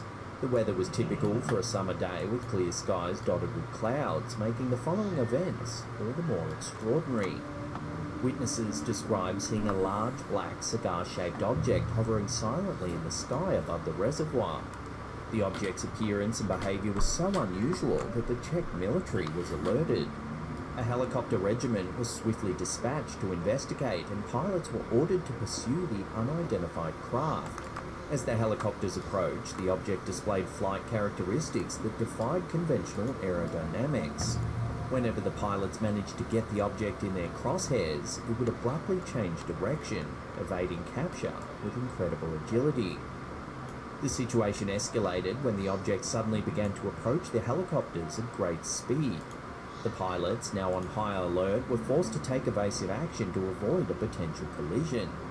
The unidentified craft moved at what they described as supersonic speed, darting across the sky from Vranov towards Brno and then further towards Bratislava. Despite its extraordinary maneuvers, the object eventually disappeared from both visual and radar contact, leaving no trace behind. What made the Vranov UFO incident particularly unsettling was the object's apparent intelligence and awareness of the pursuing helicopters. It not only evaded their attempts to track it, but also displayed behaviour suggesting it was deliberately toying with the pilots. The event was thoroughly investigated by the military, but no definitive explanation was ever provided, leaving the incident shrouded in mystery. The Vranov UFO incident remains one of the most notorious and well-documented UFO encounters in Czechia. It continues to fuel speculation about the possibility of extraterrestrial visitors or advanced technology beyond our understanding. For many, it serves as a reminder that while some UFO sightings can be easily explained, others remain baffling mysteries that challenge our perceptions of reality. So while the white cube in Prague may have turned out to be just a balloon, Czechia's history shows that not all strange sightings in the skies can be so easily explained.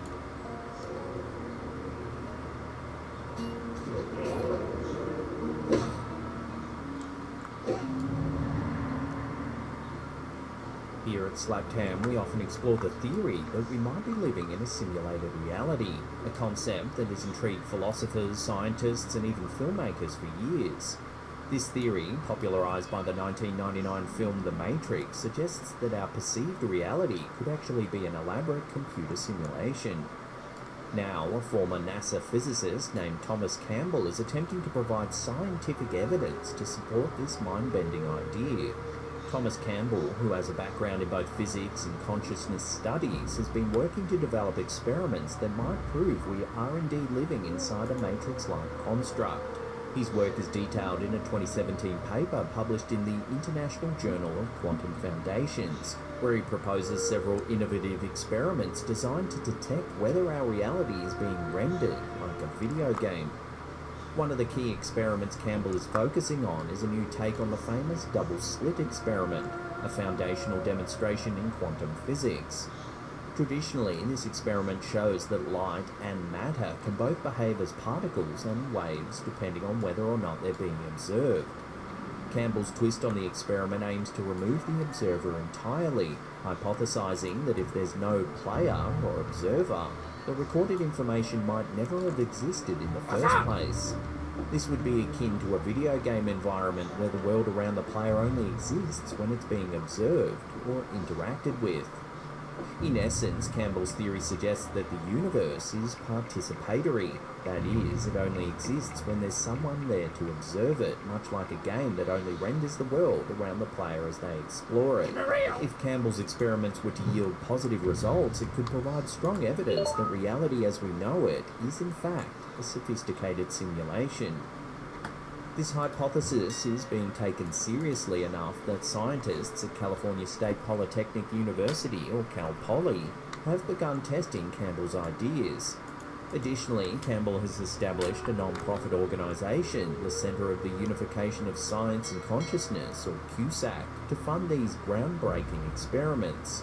According to CUSAC, these experiments are expected to provide strong scientific evidence that we live in a computer-simulated virtual reality. Campbell's work builds on earlier ideas about simulated reality, such as those proposed by Swedish philosopher Nick Bostrom in 2003. Bostrom's famous paper, Are You Living in a Computer Simulation?, argues that if progress continues at its current pace, it's likely that future civilizations will run simulations of their ancestors. Eventually, the majority of minds in existence could be those of simulated beings, leading to the conclusion that we ourselves are likely living in a simulation. However, Campbell's approach differs from Bostrom's. Rather than focusing on the idea of an ancestor simulation, Campbell posits that consciousness is not a byproduct of the simulation, but is instead fundamental to reality itself. His experiments aim to demonstrate the profound connection between consciousness and the cosmos, potentially challenging our conventional understanding of reality. If Campbell's experiments succeed, the implications would be staggering.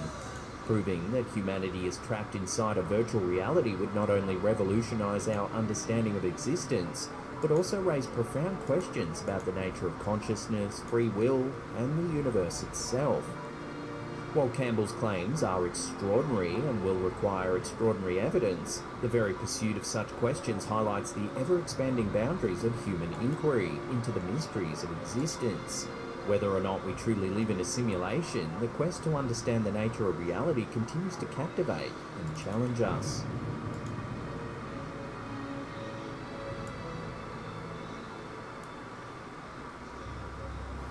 Y'all see that purple thing in the sky? Pop star Lizzo has piqued the curiosity of her fans and the general public by sharing a bizarre video on her Instagram. On my phone it looks crazy.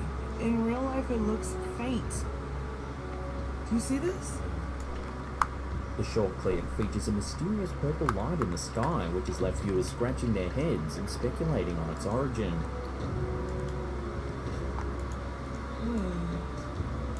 What's going on? Oh. No, and if you look on here, it's moving around. In her post, Lizzo says she doesn't usually post content like this, but shared the video in a hope that a certified astronomer could shed some light on the strange sighting. She explained that the mysterious light appeared to break off into separate lights when she began filming, only to eventually vanish into the clouds. It's like purple clouds.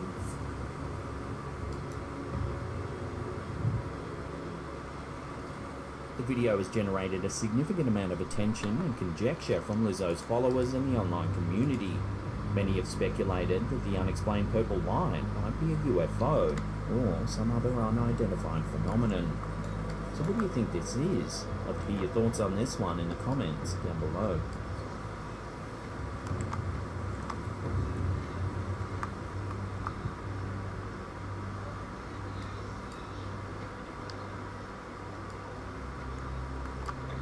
In Eastbourne, East Sussex, a local cannabis shop has been experiencing some unexplained and chilling events. 36-year-old Tommy Meredith is the owner of 533 CBD, and he believes that a mischievous ghost has been tormenting his store for the past 4 years. The apparition, or ghoul, seems to check in once a year, causing items to inexplicably fall from shelves. On January 26, 2023, Tommy captured eerie CCTV footage that appears to show a can of drink flying off a shelf without any visible physical interaction.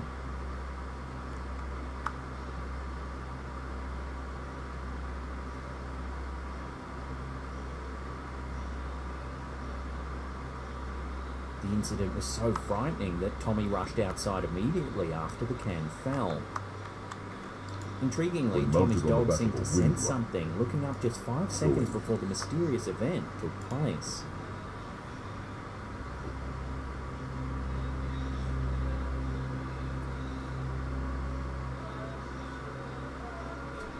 Tommy has tried several experiments to rule out mundane explanations, such as vibrations from the road or nearby appliances. However, these attempts have only deepened the mystery, as no other cans in the store ever seem to be affected. The unsettling activity has led Tommy to seek the help of professional ghost hunters to unravel the mystery once and for all. He suspects the spirit may be trying to communicate, as the actions appear playful rather than malicious.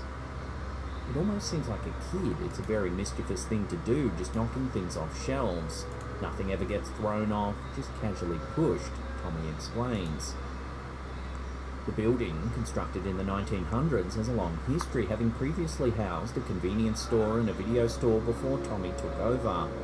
As the paranormal occurrences only happen on one side of the shop, Tommy's determined to uncover the truth behind these bizarre incidents. With ghost hunters on their way to investigate, the residents of Eastbourne eagerly await any revelations that may explain the strange happenings at 533 CBD.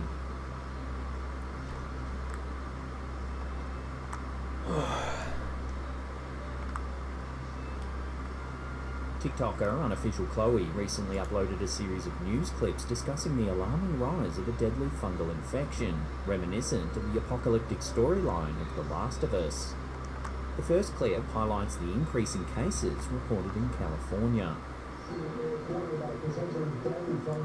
That's currently spreading throughout hospitals. Cases have been reported in at least 30 states, including California. CDC's Jasmine Ramirez has details on known cases in San Diego. The second discusses a zombie fungus, a brain-eating fungus with the potential to turn people into zombies.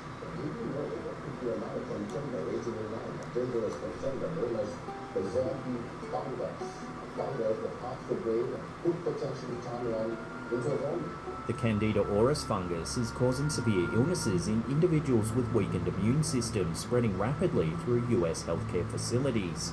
A recent study by the Centers for Disease Control and Prevention reports a worrying increase in infections and carriers of the fungus. The CDC's new warning follows an outbreak in Mississippi that has infected at least 12 people and resulted in 4 potentially associated deaths since November. Candida auris primarily poses a threat to high-risk individuals, such as residents of long-term care facilities. Approximately 1/3 of those who fall ill from the fungus ultimately die. Data from state and local health departments analysed by the CDC revealed that the number of infections increased by 59% from 2019 to 2020 and by another 95% in 2021. Moreover, the incidence of non-infected carriers also increased significantly, with a 21% increase in 2020 and a 209% increase in 2021. Candida auris is now being detected in over half of US states, with a growing number of samples resistant to common treatments. Healthcare providers are urged to practice good infection control to combat the fungus, which can survive on surfaces and colonise patient rooms. As Candida auris spreads throughout hospitals and long-term care facilities, parallels to the end-of-day scenario in The Last of Us may seem chilling. While a fungal apocalypse may be unlikely, the rapid spread of Candida auris serves as a stark reminder of the importance of vigilance and infection control in healthcare settings.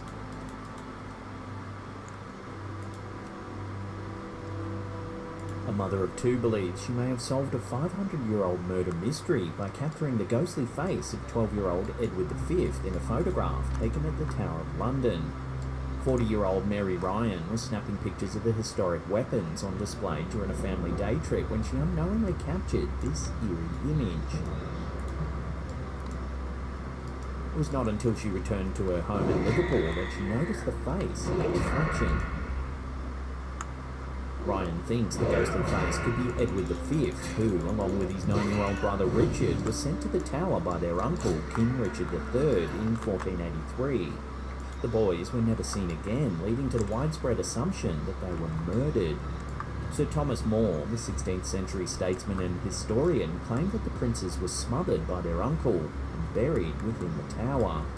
But this theory has never been proven, leaving their disappearance one of history's greatest murder mysteries. The haunting photograph has left Ryan's family freaked out since their visit to the tower in early 2015.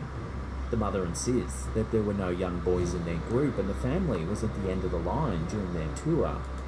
According to Ryan, the boys' clothing, hair and appearance looked very old and reminiscent of the two young princes. The picture was taken in the White Tower, the central tower known as the Old Keep, and is considered the most haunted part of the landmark.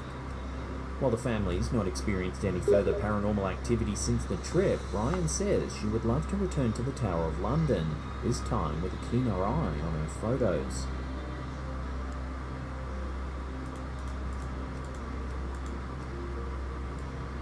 An eerie piece of CCTV footage from August 2018 has been uploaded to YouTube by Vision Paranormal, leaving viewers puzzled and speculating about the existence of vampires. The video showcases an unusual scene captured by a factory security camera in an English neighbourhood.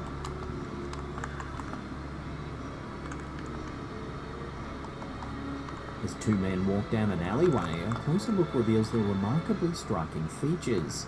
Both individuals appear to have long, pointy ears, dark eyes, and elongated noses, leading to comparisons with the classic depiction of vampires. However, some viewers argue that the men could simply be wearing highly detailed masks, dismissing any paranormal explanations. So, is this a genuine vampire sighting, or merely an elaborate hoax? I'd love to hear theories dismissing any paranormal explanations. So, is this a genuine vampire sighting, or merely an elaborate hoax? I'd love to hear theories on this one in the comments down below.